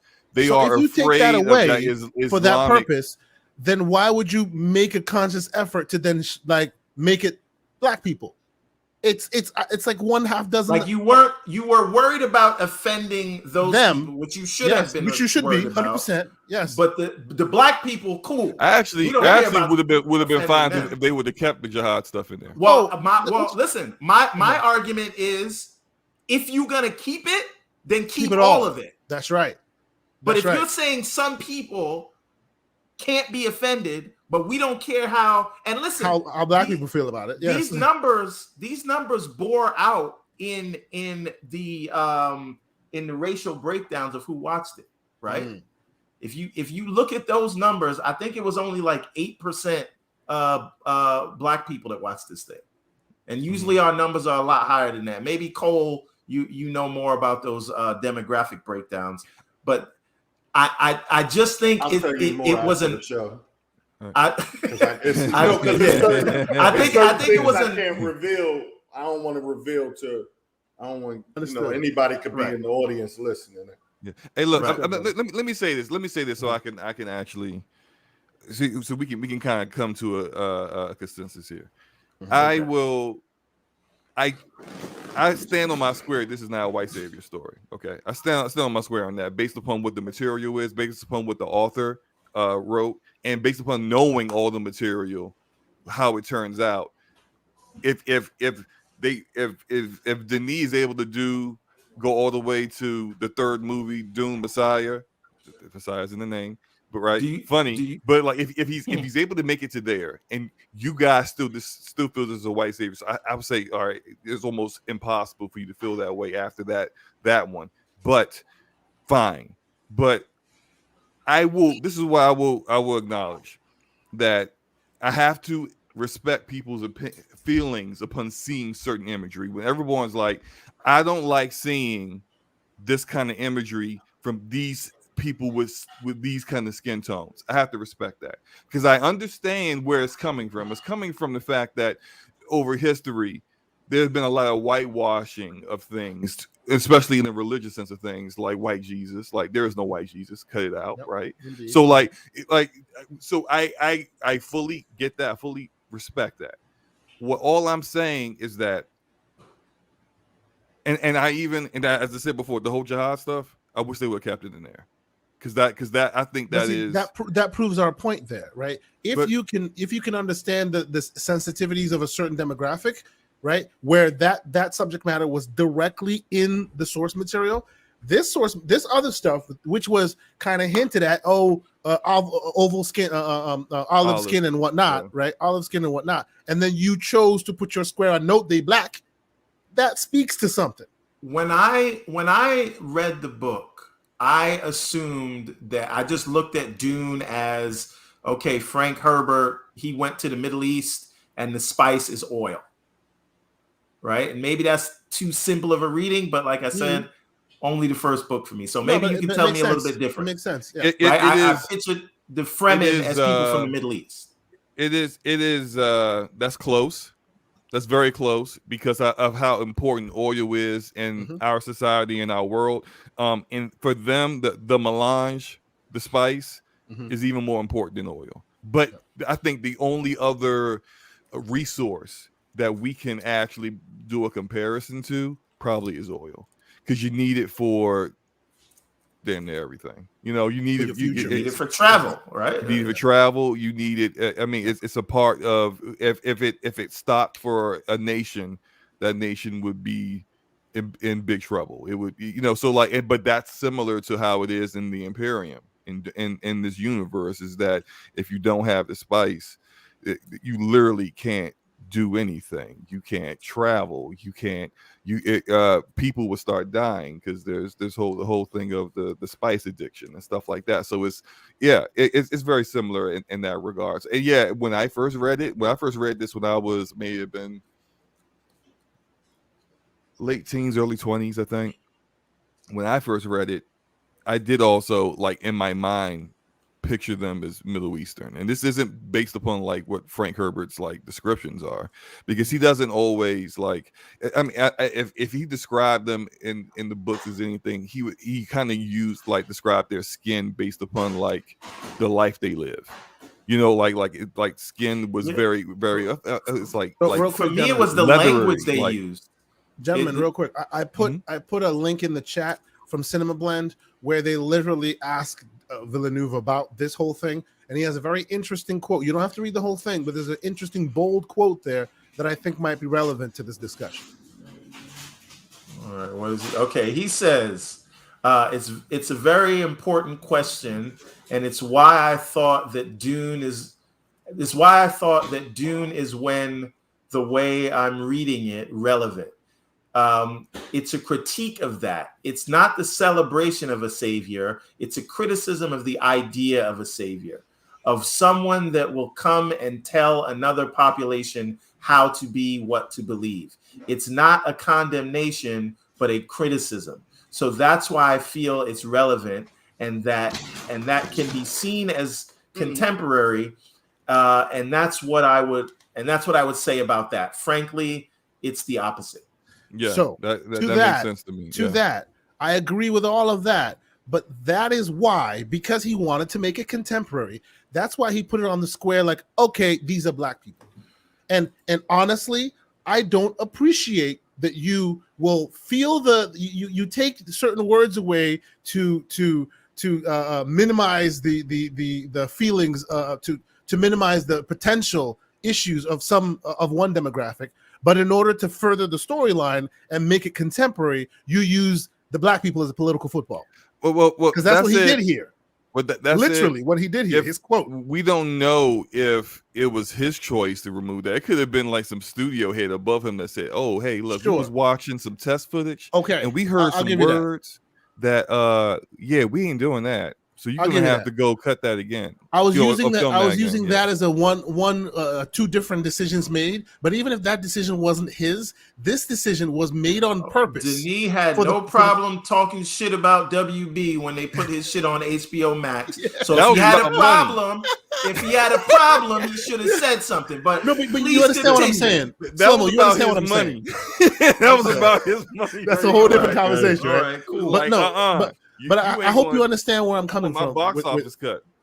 I hope you understand where I'm coming from with this, Slow-Mo. I get what he's saying, and I even get the idea that this is a condemnation and a criticism of the idea of that white savior. I get all that, right? Mm-hmm. But in order to make it stark and in order to make it like visible, you didn't keep the olive complexion. You made them black, knowing damn well that a lot of black people would look at that and go, "What the hell, man?" But you did that. Right. You also know what would happen? Hold on 1 second, slow mo. Okay, go ahead. If they made all the Fremen Middle Eastern people, they would have had a problem. Mm-hmm. They would have had a problem, and that is why it is cast. They made the black people the whipping boys because they can handle it and just keep it moving, whereas the Middle Easterners would have went to war because of their situation. I don't know if they would have went to war. Verbal war. I'm not talking just literal verbal war. Calm down. Calm down. But you know what I'm saying? I feel like out of all the quote unquote oppressed groups, that's we get the short end Cole. of the stick. We get the short end of the stick because we can take it or we can handle it. We're used as a political football here, which is not right. So okay, but all right, go ahead. To defend slow-mo, I just want to let people know, because there's other people listening, that I don't want y'all to think that he's like blind and he's not. He's just in love with the source material. Yeah. So for sure, 100%. Yeah. Now I'm just not. I know y'all know. I don't want other people. Oh to yeah. think Let us put it. Let us dispel any kind of thoughts on that. You know, we're a bunch of black men in here having a very interesting conversation about very complex, very history a franchise. You know, complex source material, and we can all take from it what we will, and no answer's wrong. Did you think those McDonald's comments was gonna go unnoticed? There you go. That's what I was waiting for. Welcome, brother. He can't spell Denny's name, but I bet you he can spell Big Mac. Look, hold on. No. Hey, Cole, I appreciate you for saying that, but like, if anyone thinks that, like, I mean, like you may not know me very well if you kind of feel like I'm like defending the white savior thought process. Oh, I know. You don't know me at all. I've heard. I needed to say that because when I went in the you don't know. Cake, some people might not understand. You better be defending him because I didn't. Because she didn't get the complex yet too. She doesn't. Yeah. She didn't. She don't get. She agrees with you, and she Sister Soldier Part 2. So I watched the. I didn't mean to cut you off, Ben, but I watched a video from a YouTuber who's got like 350K like subs or whatever. I think he's done a lot of Dune related stuff. Black man did a very well done video discussing that whole like topic, and he broke it down on a lot of different levels on why he disagreed with that in particular in regards to this material in particular. I could probably find a link to that and drop it in the private chat or whatever for you guys to watch if you want to. But like I don't think I do think it's definitely something that needs to be discussed. Like that's why I wanted to bring it up, because we hadn't talked about it yet, but I know me and Everborn had kind of touched on it a little bit privately, so I wanted to bring it out to the forefront, discuss it with everybody. But Stevie P. Newton sees that everywhere, man. Listen, I have been. Do you know his Batman take? Don't get me started on Batman. Listen, all I'm saying is. Listen, hold on. You want to hear the Batman take? Oh, this is going before that. He wears a cowl so that the police know that the white part of his face is. Yeah, absolutely. It's more. There's more to it. There's more to it. It's so true. He could be like Deathstroke and have a full mask on, or Red Hood. What's the difference? Listen, there's more to it. Slow-mo. At least we agree on that. But I will say, just as an avid consumer of stories in many mediums, comic books, novels, film, television, it is video games as well. I see you, Barrett. But we're not going to talk about Barrett right now. But my point is, Everborn, you don't feel the planet dying? You don't feel the planet dying, Everborn? Man, that is the most egregious example, bro. I'm so upset every time I hear that dude. Like, get out of here with that crap. Now, I have. This is sort of like what W.E.B. Du Bois talked about with the death of 1,000 cuts, almost, right? So you see these things everywhere, and it may seem like a simple thing in a vacuum, but when this sort of okay, I apologize for everybody who's going to hear what I have to say, but when white supremacy has so thoroughly permeated the culture and the media and everything, it is in everything that we see.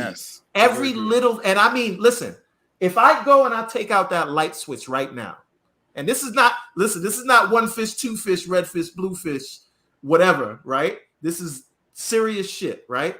There are constant reminders to put you in your place for who you are. The idea of black and white in and of itself is a made-up concept. Look, Cade is from Africa. His skin is not black, but they call him black. That's right. Everything white is good. Everything black is bad. If I take out that light switch right now and I look at the two wires that make a circuit, the negative wire is always black and the one with the current is always white. That's a general thing, right? These things happen all the time and they are in everything. So the explanation to that is to the victor go the spoils. That's right. All and that's you become hypersensitive to these things. So where maybe in and of itself it's nothing. Maybe the person doing it wasn't thinking that way, but there's a lot of things that we do subconsciously just because it has been permeated into us. So when I see certain imagery and iconography, my sensors go off. Right, and that's why I said I had to like further clarify what I said, that like I understand exactly how you feel because I know and I've seen that before, and I was the one guy that watched read Lord of the Rings, and I'm sitting here in the movie theater, I got my arms crossed, and everybody's like, man, this is great, and I'm sitting here back like, well, y'all don't know is that Tolkien wrote in that all the black tribes tried to help Sauron in the last part of the book. But, like, I'm that guy, right? Yeah, me too. And I'm let me tell you, I'm a diehard Tolkien, Lord of the Rings guy. I'm a Middle Earth fanatic. He's a Tolkien Negro. Damn. I set myself up for that one. You did. You walked right into it. I set myself up for that. Fantastic. Well done.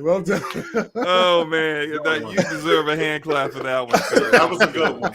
I set myself up for that one. Oh, man. Yeah. Go ahead. One more. LeVar laughing, too. I bet you. Oh, man. I set myself up for that one. But no, I get it, but I'm always watching this thing, and I'm always another big thing that I'm very, and this is completely, I know we're away from Dune right now, but we like to have real talk like this. That's why it's called On the Real.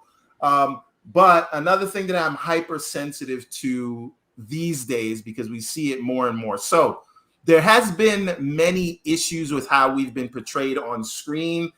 In a lot of the 80s and 90s, we were portrayed as like drug dealers, poor people, not smart, looking up, trying to be on the come up, fast talking, sports players, things like that. Right. Yeah. You don't see that as much anymore in things that make it to television. However, I do feel like in Hollywood's overcorrection of that, every time the black father figure is portrayed, he's almost docile in a way, right? Mm-hmm. He is in a way where, right. Don't get me started on Watchmen. Watchmen, yes, indeed. He is docile. He is non-threatening. He does not fight to protect his family. The family walks all over him. He is usually the one that sacrifices himself. And when you do have a one that beats his wife. Exactly. But I'm saying the positive black father figure. The pendulum has swung in the opposite direction. If he is that, if he is strong and he is positive, he will be dead by the end of that story. Well, that the roots of not being able to show a positive black man that is just a regular man that will defend his wife, that will defend himself, that will show aggression and be angry, goes all the way back to oh man, I'm forgetting the name of it, but like a black actor and director took the name and made a movie based off of the guy that caused he rebelled against slavery. Oh yeah. I know what you're talking about. He did another one called American Skin. Yeah, but like the original movie from like the 1800s, the Nat Turner movie. Yeah, hold on. I'm thinking of it. I'm thinking of the Birth name. of a Nation. Yes, that's it. So, but the original movie is disgusting. The original movie is a propaganda movie for the KKK. Yeah. Yep. Yes. And so that's Beware the of the Mandingo. Yeah, and so that A Birth of a Nation came out right after the Civil War was over and black people were free, in a sense. We don't have to get into why we really weren't free. You know, they made laws and stuff to kind of keep us, in line. But regardless of that, slavery. D.W. Griffin is the director. You're on mute, Kesante. D.W. Griffin is the director of the original Birth of a Nation. Yeah, fuck that guy.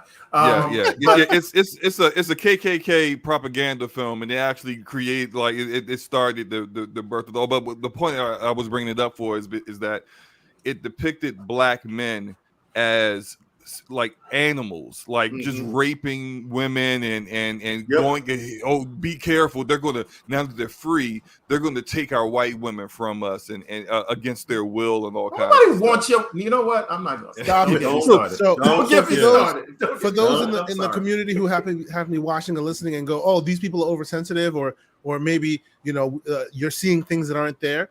It really is there, and I'll give you a quick example, and we can get back on topic. Just a quick example. Yeah, let's get back to how bad Dune was. But go look up where the origins of the ice cream song. Whenever ice cream trucks come down the street, look up the origins of where that comes from. Look up the lyrics. It will blow your mother-loving mind. Right. So again, is it worse than the second verse of the national anthem? Yes. A whole lot worse. A whole lot worse. So, I even posted it on my YouTube channel like a long time ago. We're checking out the video of it. It's crazy. I want you all to tell me if you can unsee this after I point it out. Right. Okay. So like I said, the strong black father figure always ends up dead in these scenarios, right? So if we look at even Lovecraft Country, right? Yeah.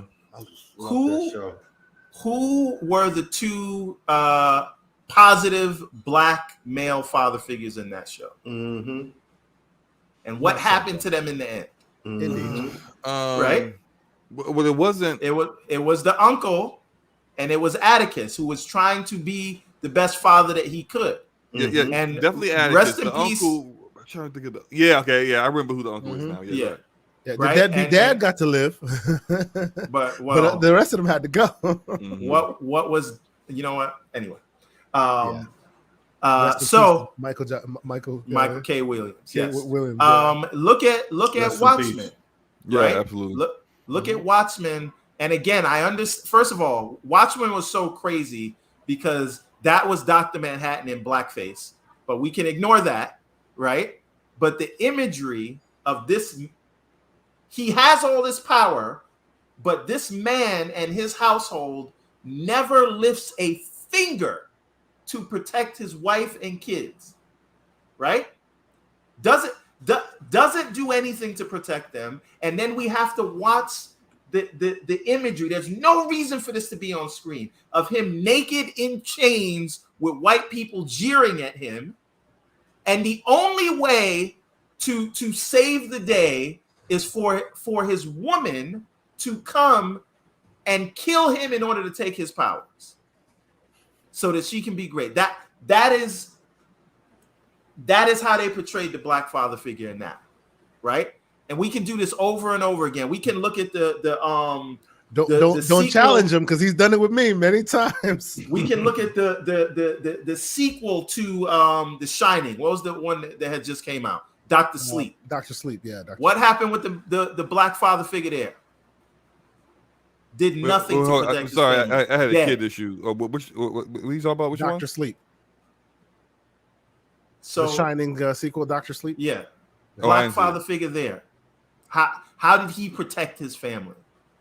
Right? And so we see this over and over again. So they're not portraying us as drug dealers anymore. They're portraying us as smart people, many times family men.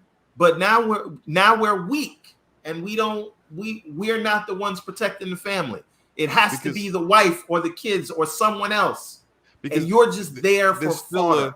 There's still a pandering to the audience, because a lot of we know how behind the scenes how a lot of people in Hollywood are, right? They're not overtly, a lot of them aren't overtly racist, but they wouldn't cast black people in a lot of like prominent upfront, you're the main protagonist kind of roles. Why? Because if they did that, if they cast a black male, if they cast Omar Epps in I just use the Omar Epps as an example, instead of Tom Cruise in an action hero role, a large portion of the target demographic that normally goes to the movie theater ain't gonna watch it. And so it's pandering to an audience. Even if Omar Epps, when he did the test, even if he's a way better role.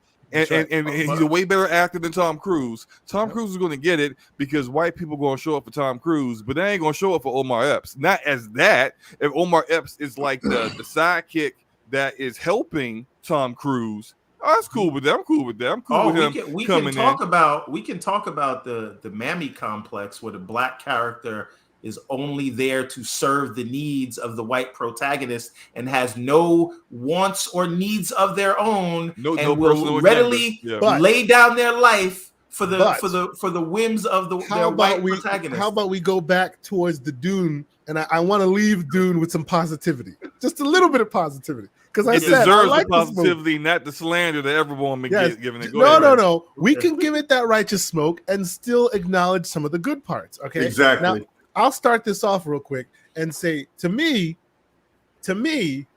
Skarsgård stole the damn show. Like, whenever he's on screen, I'm like, yo, this man is amazing. Agreed. I ate it up more than anything else. I'll agree with Everborn that Paul, I agree. Compared to Tom, Spider-Man, Tom Holland. Tom Holland gets accused of that young man face a little too much, and he earns that a bit. And like in the but it works with Spider-Man though. It works with Spider-Man, but it might not work with Uncharted. It might not work with Uncharted though. I don't know. So exactly in the Uncharted part, he's getting a little bit of that criticism because he doesn't look like Nathan Drake. I get that. In the Paul Atreides role, he what's his name? Timothy Chalamet. Timothy Chalamet really did. Even though he also has that young man. Ding Dong. Shamalama Ding Dong. Nah, that's the M Night. He also got that a little bit of that foreign version of this movie. Stop. He also got a little bit of that criticism, but I say in the role of Paul, he pulls it off, because even in the film, people look at him and go, "This little kid," you know what I'm saying? Like, they're really able to thread the needle, and I was in it with him, right? I think by and large, say what you will. And we can also talk about the fact that Zendaya was really not in this movie, but that's neither here nor there. She probably will be a big part of the second. We know that. I feel like we should get free movie tickets to the second part. We should. Movie, but anyway, yes, it should be. As was said in the earlier post, this is the longest trailer to a movie. Also, let's be clear: the press release said the movie's coming out in 2023. There is zero chance that movie's coming out in 2023. Yeah, zero. Cole, unless they start recording. Call me a liar, Cole. I'm a die on this hill. That movie's coming out in 2023. Tell him, Cole. It's coming out in 2023. Hold on. No. I want to make a gentleman's wager. Get a part 2. Gentleman's wager. Hold on. I still don't think it's gonna get a part 2. But I'll come to your house and plug your Telsa up every time it needs to be plugged up. If that movie don't come out in 2023. You know what? I'm not even gonna put no. I was gonna bro. I thought you were gonna do a gentleman's wager where you hook up some exclusive tickets or something. Exclusive, that's easy. I would have. Come on now. No, let's That's what's easy. lucrative. Hey, Right there. Cole, man, hold up, bro. Let's keep it simple. Yes, Slow-Mo. You let's see keep where it this is simple. going. What I'm we're gonna saying, do- man, like a brother could use some of this. Hold on. Let's keep it simple. What we will do, Cole, is we will do a double date, and whoever loses this bet is gonna pay for that date. The whole thing, Okay. Done. and it will be at Done the deal. nicest restaurant we can think of at the Done time. deal. Done Okay. deal. That's cool. That's That's it. so Done deal. interesting. So if this film does not release in 2023, That film Then- is releasing in 2023. Okay, we shall see, sir. So But- they're already in pre-production right now, right? I think they're out. I think they might be slight. I'll wait. I'm gonna Yeah, talk he to y'all can't have that before- conversation after- afterwards. Yeah, we don't want you to get in trouble. Don't don't No, want to have after, a no more, conversation. fans. we're gonna No have more. a conversation after. Sure, we go sure, off air. indeed. Sure. But okay, You know but what? getting to the point though, I want to give some props to some of these people. I think Skarsgård did it. What do some of y'all think? And I'll go to everyone first. Dave DeSmolchin, who is in every fucking movie, and you don't realize he's in it. Dave DeSmolchin is the bald-headed dude that died from the smoke. Yep. He's in Polka Dot Ant-Man. Man. He's in The Dark Knight. Polka Dot he's in Man. Polka Dot Man. Yeah, for real. You name the big franchise tentpole movie. I don't know who he slept with in Hollywood, but that motherfucker is Ain't that what we everywhere. said the And he's other a day? weird dude in real life too. Really weird, eclectic dude. He's my really guy. He nails the roles that he's in, though. Like he's like typecast perfectly. Yes. But What are you saying, OG? My sleeper is Stephen McKinley Henderson because I don't know who that is. think he nailed the role. The old black man. Old He black nailed man, the come on. role. Oh, okay. He played Oh, Hawaii. Mhm. He nailed the role, and I didn't think he was going to nail that role because of how I pictured yeah, I agree. from the book, how I pictured it. Mm. And he nailed it. He nailed it. I agree completely. When I first saw him, I was like, "He's Hawaii? That was him?" But then, as I saw his performance, I was like, "Oh, okay, all right." He brought a different take to it that I loved. I like the scene where he tried to tender his resignation, and then Leto was like, "Yeah." But just the way Oscar Isaac delivered that line, you, and now you're gonna take your services from me when apparently he didn't do a good job because everybody's dead. But on that note, what you're describing there, what do you think of Oscar Isaac's performance? I heard some people say he's not regal enough as the king. I thought he put it down. I thought he did a great job. I thought he did a great job. I don't think we had enough time. He did great. Mm-hmm. I just feel like I needed more time with him in order to feel the impact of his death more in the film. I think Oscar really what I got from him is I could see him conveying Leto's frustration with what was happening on Dune and kind of seeing like this noose tightening around your neck and not being able to do anything about it. Like it's like you see there's a trap forming here. Mm-hmm. And you're trying your best to still be yourself, be true to who you are, like the way he approached things with the Fremen and how he was like, we can get them on our side. We can get them we can get them to not see us like they see the Harkonnens because we can make them allies and not treat them like the enemy and respect one another. But at the same time, he's seeing like, I don't have the time to do that. I got no time here. Did you buy that he was madly in love with Rebecca Ferguson's character? No, Paul's mother. I didn't. No, this is what I'm saying. A lot of the chemistry. They didn't have a lot of scenes together either. Yeah. So like that also plays a part in it. I think you just need. I just think that this doesn't adapt well to even a 2.5 hour movies. I just feel like in order to tell this story, you needed a big budget series like The Foundation. I don't know, man. What did y'all think of Bautista? I think Tista did a good job playing. What's the name? He played Beast Raban. He played the beast. that's easy for him. Yeah, that was easy work for him. He had an easy payday. I won't just talk about the performances. I want to talk about like the scale of things. So like when you see like when the battle begins and the Sardaukar and the Harkonnens did their stage their sneak attack at night, Mm-hmm. and you see like the ships descending, and you see how big they are. You see like their artillery blowing up the Atreides, well, let me. I got a question Armada for and you stuff. about that. Hold on. That. Yeah. Just the scale and size of things just let you know just like how destructive everything was and how small the people were in comparison. I thought like the scale of the ships and things like that. I thought that was really well done. Okay, go ahead, man. Right. Money on the screen. So now on that point, and this is for you, LeVar. With the scale of those ships and how small they made people feel, why in the Sam fuck did they get out of the big ships with the big guns to go fight people on the ground with swords? Make that make sense for me. Maybe Somebody. Because I know from you don't want me to judge it from the book, so I'm not going to do that. I feel as though they had the sneak attack and they wanted to get up close and kill everybody. I mean, That's after what you I blew think up, it was. after you blew up after you blew up the huge ships on the ground, sneak attack is done. Like everybody knows you're there. You're not even like no guns, nothing. You're bringing out swords when you clearly got the drop, and the goal is to annihilate everybody. Arrogance of their leader. Yeah, because he wanted to see arrogant. Leto face to face before he died. But that happened because they wanted a scene with sword fights. It didn't happen for any narrative reason. But continue. I'm sorry. I mean, yeah, I'm right.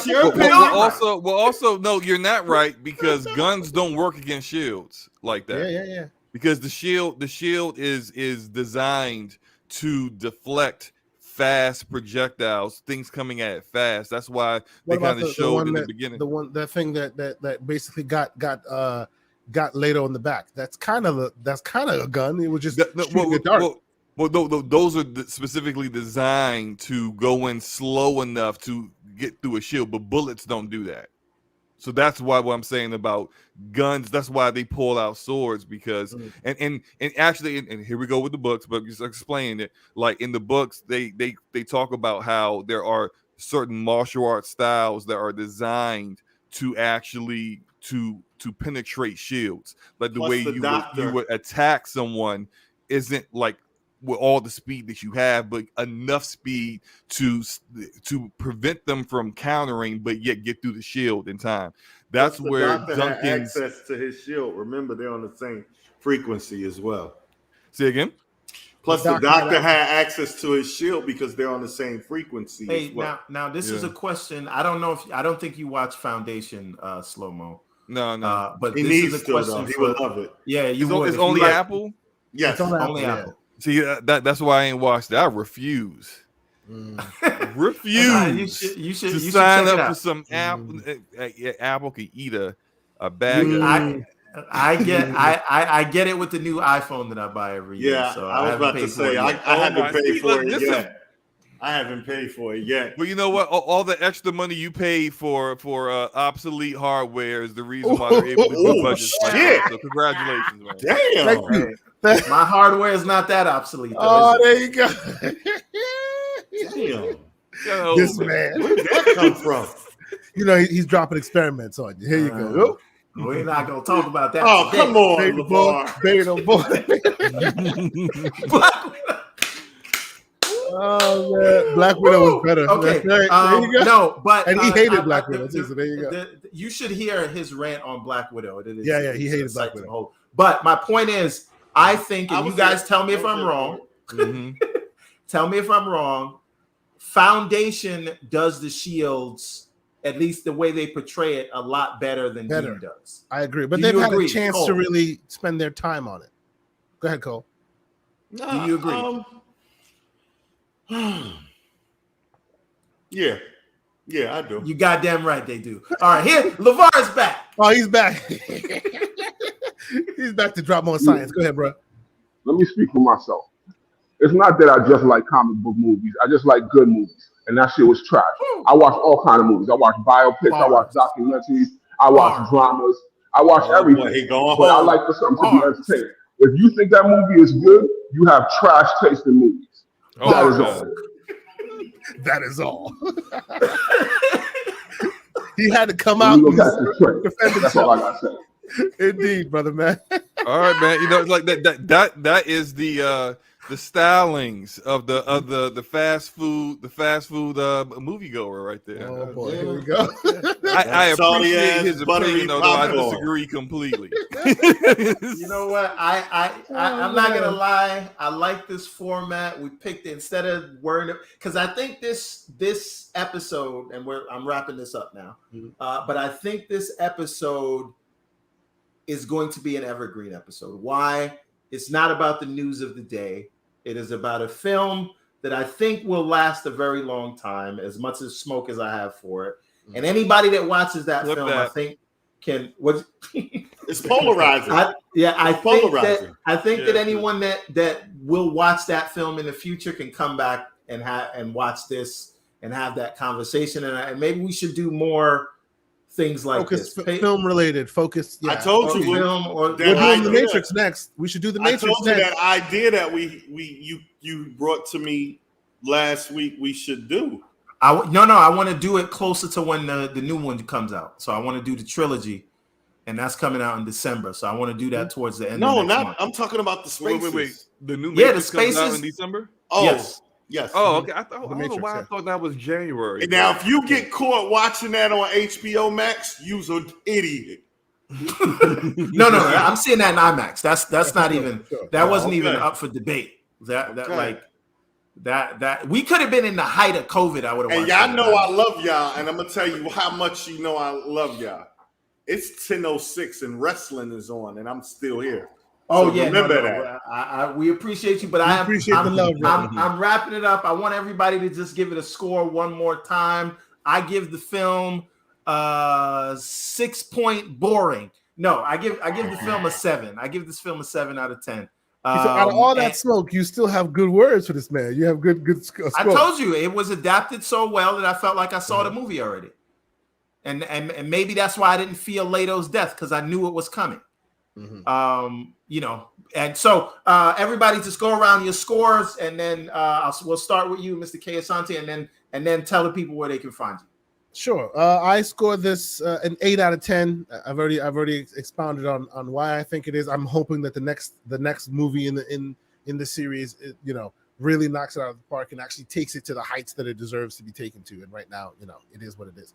You can find me TKO Asante on Twitter, Xbox, PlayStation, all over the place. This Saturday, please catch us, for those who the gaming crowd among us. Please catch us on the Gaming Circle podcast, where we will have OBM and Drawn TJ in the spot, and we'll be talking all Halo all the time. It will be the Return of the King episode. Please join us. After that, what was it? The Primetime Gaming on Mondays. You know what it is. We enjoy the conversation, and we enjoy you coming and joining us in that conversation. So thank you all once again. Thank you, the homie Slow-Mo. Cole, No it's problem. always great being able to have some slanders and still insightful conversation with you gentlemen. So I appreciate y'all being here. And how about I guess we'll go to you, Everborn, before we go to our guests. Go ahead. No. I'm you going wanna to go go last. Mr. Okay, we'll go last, OGTK Cole. What did you give the movie? And tell the people where they can find you. I give it a 7.8. I could give it an 8, but I give it a 7.8 because Just round up, man. Just round up. I love it. I love the movie. But I'm a real hard critic on movies because I am a movie aficionado. So I give it a 7.8.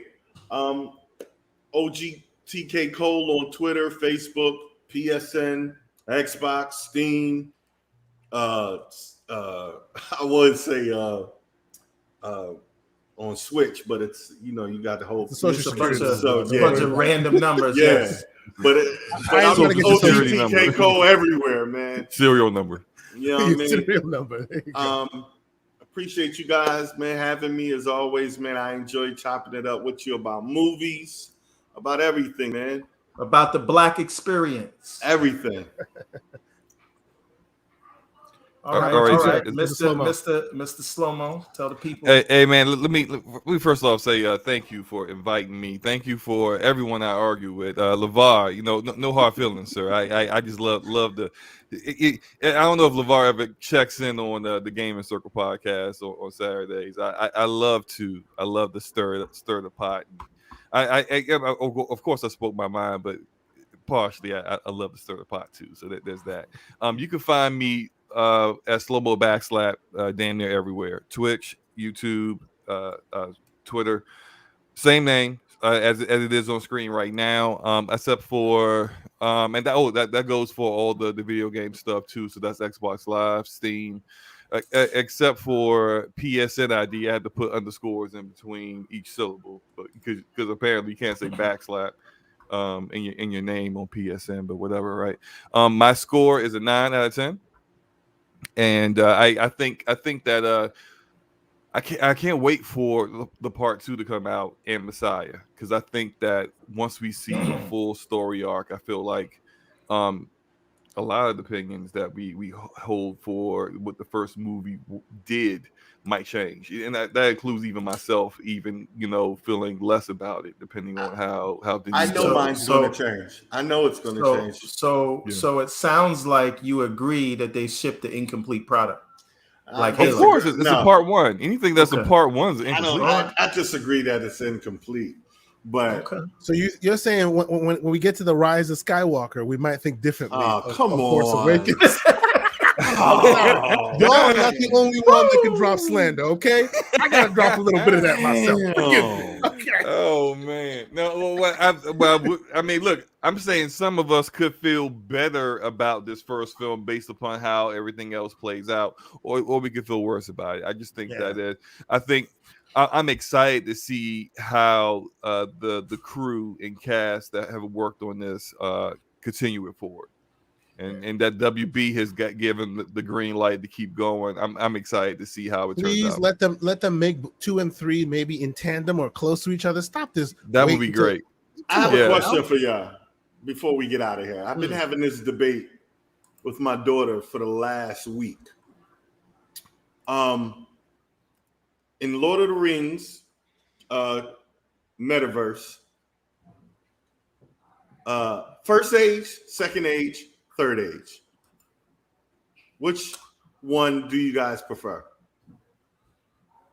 Now, those the 3 books? Because I'm a little no. He's talking about the Silmarillion. The whole universe. Which age do you like better? The first age? It was the second age or the third age? It was the Silmarillion. There's the Hobbit stories, right? No. The Silmarillion tells you all the backstories of Lord of the Rings saga. Yeah. I read part of that. I couldn't finish it, so that you can tell you how I felt about that one. Go ahead. No. I never finished it either. It was too much. See, Lord of the Rings. Tolkien was a linguist, right? And the whole story takes place to give people a reason, because he wanted to mythologize the English language, and he wanted to sort of give you an ecology for how the language came about. It's very interesting when you think of it in that aspect. But the Silmarillion is not an easy read, but it does, because it doesn't read like a book. It reads like an almanac. Yeah, exactly. Yeah. Like a history for telling. And hasn't R.R. Martin copied that formula? Yeah, but but that's a little more. You're talking about Worlds of Ice and Fire and House of the Dragon, but it's a little bit specifically more Worlds of Ice and Fire. I just finished reading the Lord. Worlds of Ice and Fire. A Song of Ice and Fire, or no World. That's his almanac. Right. Yeah, World of Ice and I Fire. refuse to read that as a protest for him not finishing Winds of Winter. Go exactly. ahead, but they want to blame DB and Weiss. But anyway, you can't blame DB and Weiss. Exactly. A little smoke on the way out. Let's go. But that book is like the old Bibles with the pictures that you had in your grandmother's house. Yes, yeah. It's really interesting. Oh, Joanna just started the Wheel of Time. Yeah. Oh yes, because the Amazon show is now coming, so you might as well catch up. The trailer is there. Is it me or does the show look a little low budget? Johnny, you're gonna. It does. I think it's gonna be good, but I can't imagine. I really can't imagine them screwing any that budget up. that's not HBO budget doing that. That's the smoke. That's the smoke I'm going to give both of you two, K Asante and Everborn. What up? You know the talk we always have about streaming services. Yes. I'm gonna die on this hill. Mm-hmm. Mark my words. Say it. Amazon is going to be still alive when the smoke clears. I know you got guys. The only reason people have Amazon Prime Video is because they get free packages, sir. Hear that. Nobody wants it. I hear that, Netflix lover. That shit doesn't even need, if it disappeared tomorrow, no one would notice. Listen, the reason I'm I agree with the first part. I don't agree with the second part. Okay. Netflix has come a long, not Netflix. Amazon has come a long way. Yeah. Since the last time you put your invested in it and really put your eyes on it. They got a lot of better shows and a better music interface. But the apps are still absolute hogwash. The apps are still trash, but they have content that people got great. They have better content than Amazon. Than Netflix right now. I'm willing to. I don't know about that one. By the numbers, you're wrong. By the numbers, you're wrong. The content they have is good. I won't say that. But by the numbers, the sheer numbers, you'll be busy with Netflix for a long time. Amazon, they got the boys. They got the boys. They got the Expanse. And they got a few other ones. Man in the High Castle was good. Yes, it was. TK Cole, they got some good content, but the one thing that I'll push back on you in, it doesn't matter what show you're trying to watch. You will find the 4K version, and then you have to search for the SD version. It's not one movie that you can choose which version you want to watch. They have different iterations of the same file in there. Bullshit. Which is stupid. It takes up space. There you go. And you know what? You know what Paramount Plus has? Halo. So there you go. It also has Snake Eyes. Yes, it has Snake Eyes. Yes, and the Star Trek Paramount Plus, CBS All Access. It's got a lot of good stuff in that service. So it had that trash MacGyver remake that had the Netflix is going to fall. Yes. We're going to live. Yo, what is her name, man? Wait, hold on. I watched that show just because. Wait a minute. Listen to this man. Listen to what he's saying. Say again. I believe Disney, HBO Max, Amazon Prime, and Peacock and CBS Plus is going to be here when the smoke clears. Of course, Hulu's going to be here because they're with Disney. But you think Netflix is going to die? I think Netflix is going to be the odd man out, man. Dude, why? Why do you think that's going to happen? Just because you've been the first and you've been doing it, they got too much debt right now. Way too much debt. Way too much. They just got. Okay, where else can you watch Squid Game? They still got debt. What do you mean? Where else can you watch The Harder They Fall? This is how you get out of debt. I hear what you. Where? This is how you get out of debt. How are you going to get out of these? This sound like one of these Game Pass deniers. No, exactly. That's the first thing I thought of when he said own billions. Okay, but they still making business. First of all, Netflix don't have Microsoft money, so let's stop right there. Nobody has Microsoft money. Have you heard? They outshined Apple. Apple and Amazon got. No, they outshined Apple at this point. They are now the number one at this point. So nobody got that money. I'm a stockholder. I know. Indeed. I'm a stockholder. Yes. I know. I'm there. But I'm willing to die on this hill, man. I'm willing to die on this. When the dust clears, Netflix will be a casualty. Yes. And everybody else will still be. I think in my heart of hearts, I didn't want to. I'm telling you, in my heart of hearts, I think when the smoke clears, Netflix is going to be the odd company out, man. You are drinking the Kool-Aid, sir. Well, we know why you love Netflix, but hold on. Carry on. Cole, let me tell you something, right? The United States owes so much money that it like the number it would break your brain how much money that this country owes, but we still somehow still able to borrow. Yeah, because they when they get into trouble, they pick a fight. But also when China says you owe us on the 13th, yeah, and America's gonna say, "Come get it." That's but they gonna say, "Come get it." Netflix is. Didn't you ever, didn't you just say The Man in the High Castle was a good movie? That's when China said, "Come get it." That's when America said, "Come get it." The Man in the High Castle. But look, this is what I'm saying is that they'll always continue to stay in business because there's always going to be lenders. Yeah, they're going to lend money knowing they're going to get paid on time. And Netflix has now 215 million subscribers, which equates, based upon content like Squid Game and You, which equates to 3 billion watchers because everybody's sharing Netflix accounts. But go ahead. Yeah, exactly. Yo, exactly. But no, what I'm saying is that if you continue to pay on time, your credit's good, and so you'll always continue to keep. It's not. They can't make their own content. Not only if are they paying their creditors, they're paying Disney, they're paying Warner, they're paying Amazon. Like, they're paying all these people who own content. They pay Peacock, they pay CBS. Well, but they also own content. They've been own content. But ain't nobody using their content for their streaming service. Everybody that got a streaming service. Everybody that owns a streaming service, that's a conscious Netflix choice has their own content.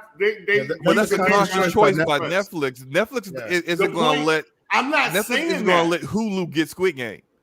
Yeah, exactly. No, you guys are missing the point. I'm talking about TV show, like old TV shows or old movies. No, I get it because they're not making their own. You're saying that their library, the existing library, people with the libraries are going to be around forever.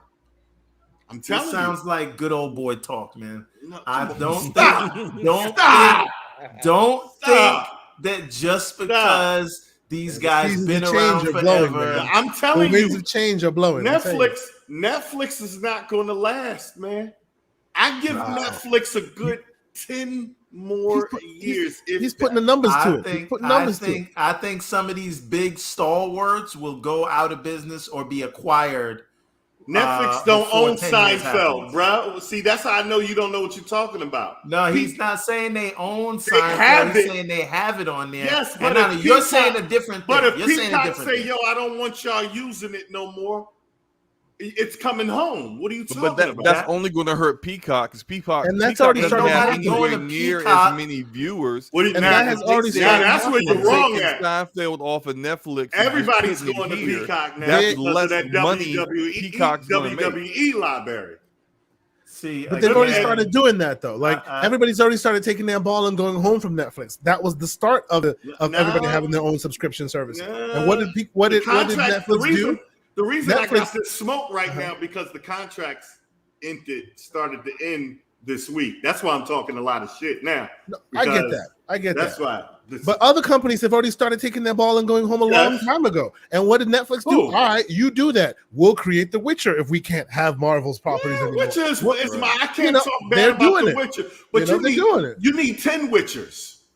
They got that though. What 10 Witchers? Okay, everyone let's do this. Let's do this. 10 great TV shows that they got right now. All right, so we said The Witcher, right? Yes. Stranger Things 2, right? Squid Game also there. 3. Okay, Alice in Borderland. Another one. Who? Right? Alice in Borderland. Hold on, we're not done yet. Bridgerton, believe it or not, that was one of their highest watched joints.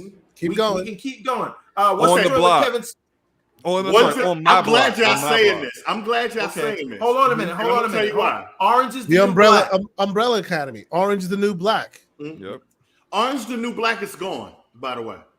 But it's still in their library. You're talking library. Still in the library. Yes, it's still in the library. So it counts. This is what Netflix does. Yeah, Shadow and Bone good. Umbrella Academy, which said that. The next season. What's the Kevin Spacey joint? yeah, House of Cards. House of Cards. Yeah, that ended bad. They own it. They ain't nobody gonna watch it own now. It's kind of poison. But they don't own it. They don't own it anyway. It's remake. Not going nowhere though. It can't leave off of there. Yeah, if that version of House of Cards will remain there. You know, clickbait. They have a lot of these things that become the zeitgeist. You know what I'm saying? They do. They own you, and they got Cobra Kai. They're the only one that have Cobra Kai now. Lucifer, hugely popular that they say. 1 or 2 season libraries. What's going on, LeVar? Speak on it. What's good? Libraries. I'm lost. But if y'all talking about streaming services, Netflix is the best streaming service out there. Shout out to them for backing Dave Chappelle and all of that stuff. I agree. I hear this you. This man just upgraded to Chick-fil-A. That's what I'm talking about. Stop, man. I agree with him. Netflix is. No, I agree with him. I agree wholeheartedly. with that. I just don't think they're going to sustain the future. Yes, Black Mirror. Black Mirror is great, yo. Have you seen? You're speaking very much, Cole, like a person who has a vested interest in HBO Max. No, I'm not. Yo, I don't. You sound like you sounded when you was defending and damage controlling for Batman. Never. I knew he was going to. It don't even have anything to do about HBO now and the media.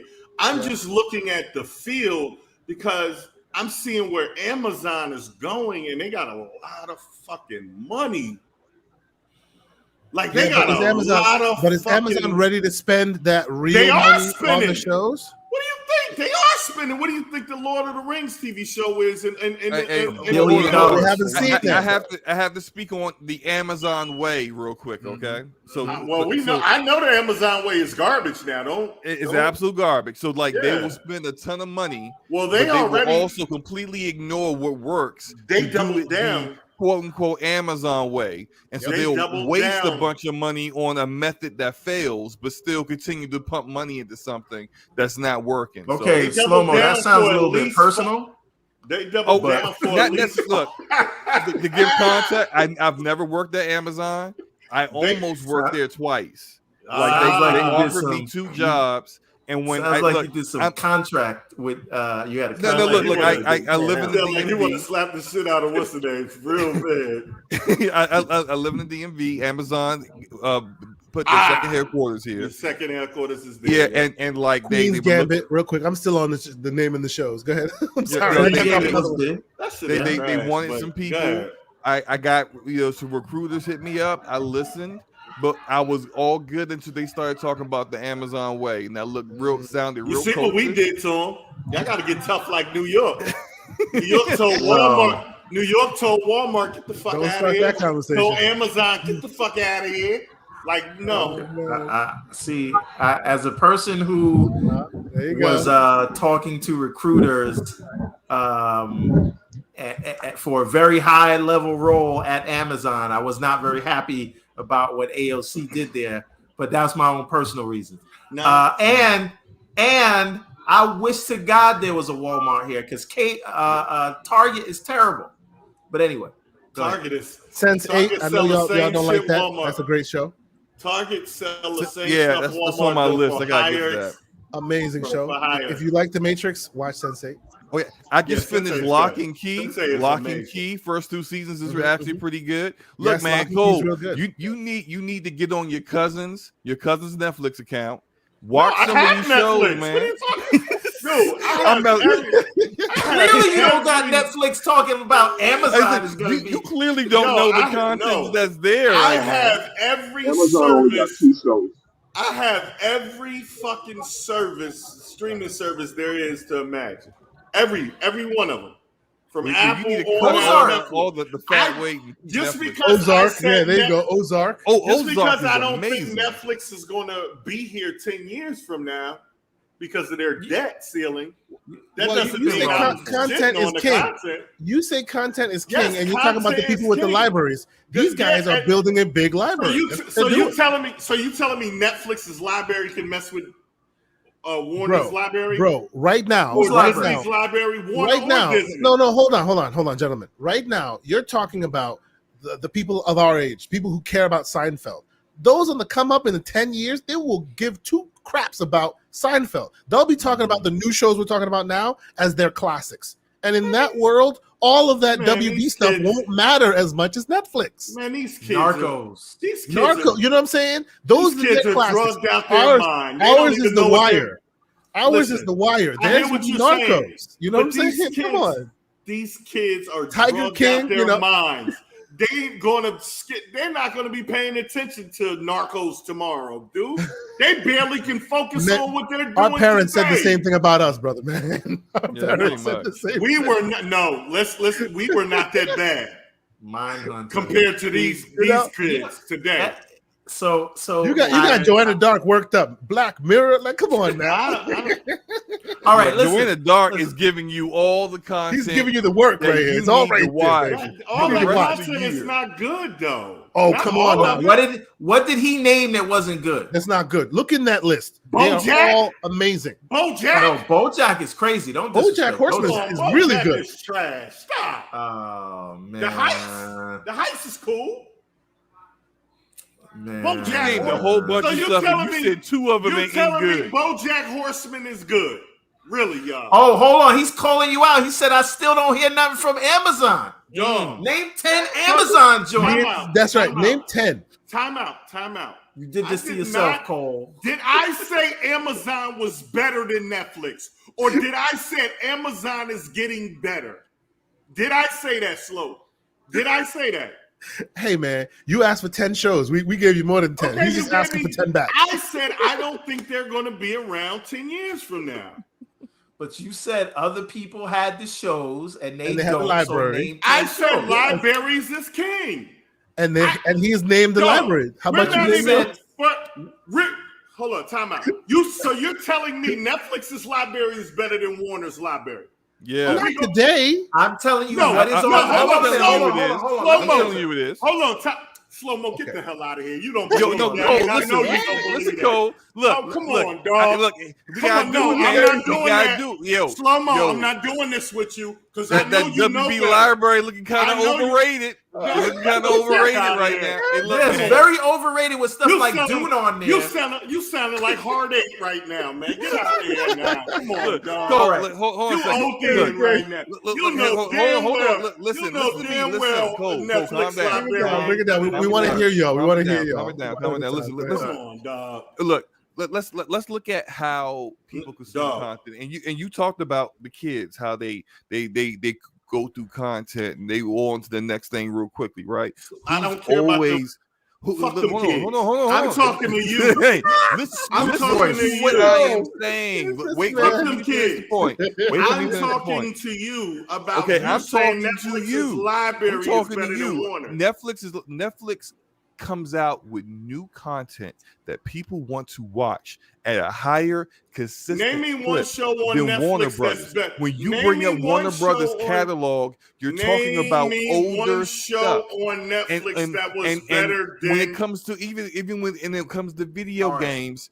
We're talking about libraries. Nostalgic about older stuff. Yeah, they go back better than every now and then, but they want that new. I'm not going to let you do that because I know. I have the statistics in my hand because what I do. So I know who you have the statistics for HBO. Listen what Max? I'm saying. Listen, yeah, of course I do. And do you have it for Netflix? No, I don't. But Netflix. There's no comparison. Come on, dog. Knock it off, dog. All right, you can't say HBO Max is doing better on catalog than Netflix without its data. You're sounding like a fanboy right now, though. You're not. No, I'm saying your argument doesn't hold any weight. Yes, it does. Because you're saying You're saying Netflix's library is better than Warner's library. All right, let me put it in a different way. Let me put it in a different way. Crazy, dog. Let me put it in a different way. And I do want to wrap the show up. Crazy, right? But would you agree, Cole? This question is specifically for you. Right now, today, the library that is on Netflix, is that library better than what is on HBO Max? That's a good question. That's a good question. See, but I'm a realist though. If I was a fanboy, I would just say, no, Warner got the better library on HBO Max. But no, I think Netflix right now. Netflix has the hotter shows on their streaming service than what's on HBO Max right now. But don't you understand that because that's the case today, they're building that library. So by the time they have a library of quote unquote Seinfeld, because Seinfeld is from our past. But listen, the question was asked: who has the better catalog? Meaning everything. That was the question. I hear you, brother. But the catalog matters to those who care about that substance. And we will care about that catalog. We 100% do. But our kids won't give a shit about that catalog. They don't care about it. I don't give a fuck about them kids. You said 10 years from now they won't exist. That's when those kids will matter. Right now. All right. Right now, who got the better catalog? Man. Listen, I will tell you about HBO Max what Denis Villeneuve said about it. It's the worst streaming service. Now, yes, one of the that's your man. That's your man. They ain't my mans. I don't give a fuck about them two dirty niggas from the Bronx. Oh man, yeah, I said it. Oh boy, Brooklyn. I said it. I don't give a fuck about them two dirty niggas. Wrong. Disrespect. I don't give a fuck about them niggas.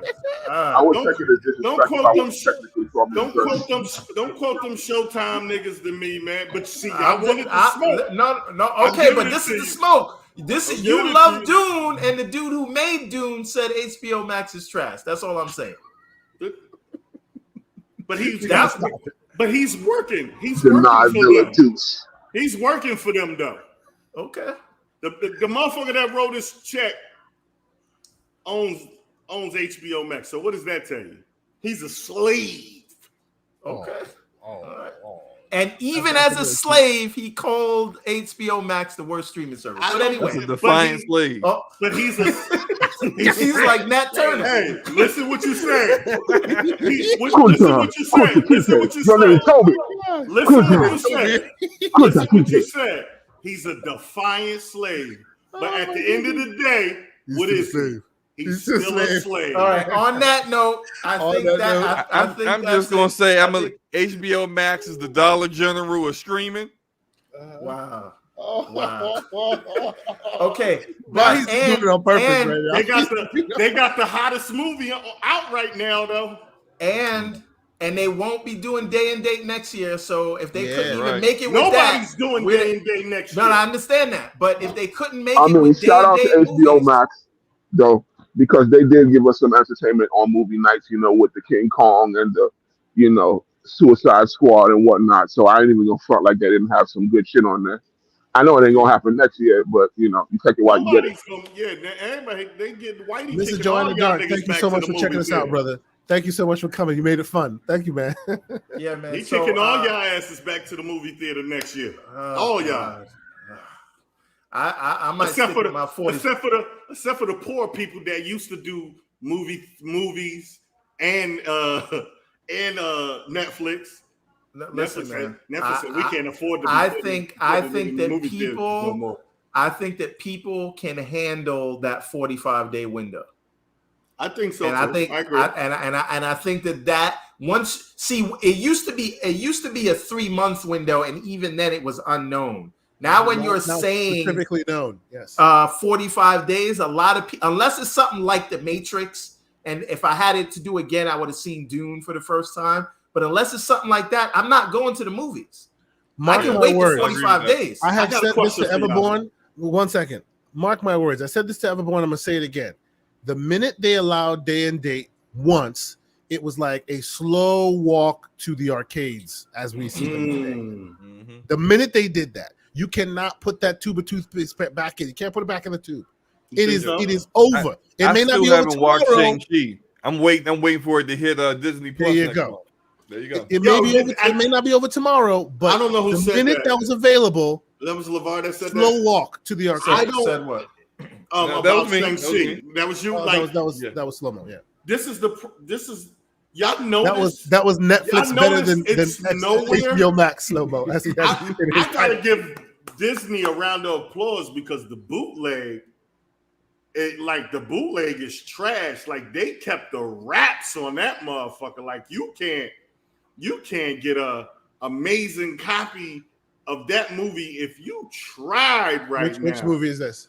Shang-Chi? Yeah, you can't.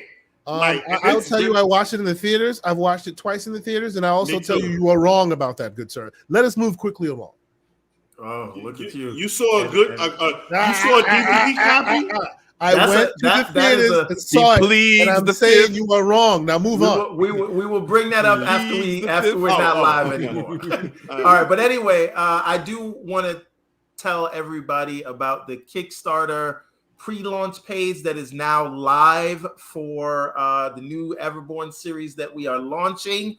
You can go there and sign up for it right now. Please just click the notify me on launch, and that helps the algorithm, so it'll push us up to the top for the day that we go live, which will be on November 7th, which happens to coincide with the day that I will be on the Iron Lords podcast. And we are going to launch it that day in a very big way. And this is a full cast of people of color. Let me not say people, Black people, right? The Redlands is like Africa in the Everborn world. So check it out. It is Ocean's 11 meets epic fantasy, right? We're talking about a bunch of things. Artwork's amazing. Check the Twitter profile. Go to everbornsaga.com right now and click the link on the top. It will take you to that sign up page. And I really would appreciate if everybody could click on that thing. And like I said, it's going to go live in about 2 weeks. So help a brother out if you can. And that's kind of it. Anybody else want to say anything before we go? This is one of the best episodes we've had, man.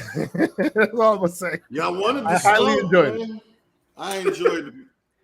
It was a lot of fun. Niggerish, but y'all wanted to smoke. Y'all said I was being too nice. So this show is after a certain hour for a reason. No worries, bro. All right. I want everybody to enjoy their Friday night, enjoy their weekend. And again, I appreciate everybody for coming. Mr. Joanna Dark for coming with the Netflix receipts. That's right, bro. With the Amazon smoke. And I think that's no receipts, man. That was a you asked for 10 shows and he gave you like 15. And he turned into Michael Jordan and he took that personally.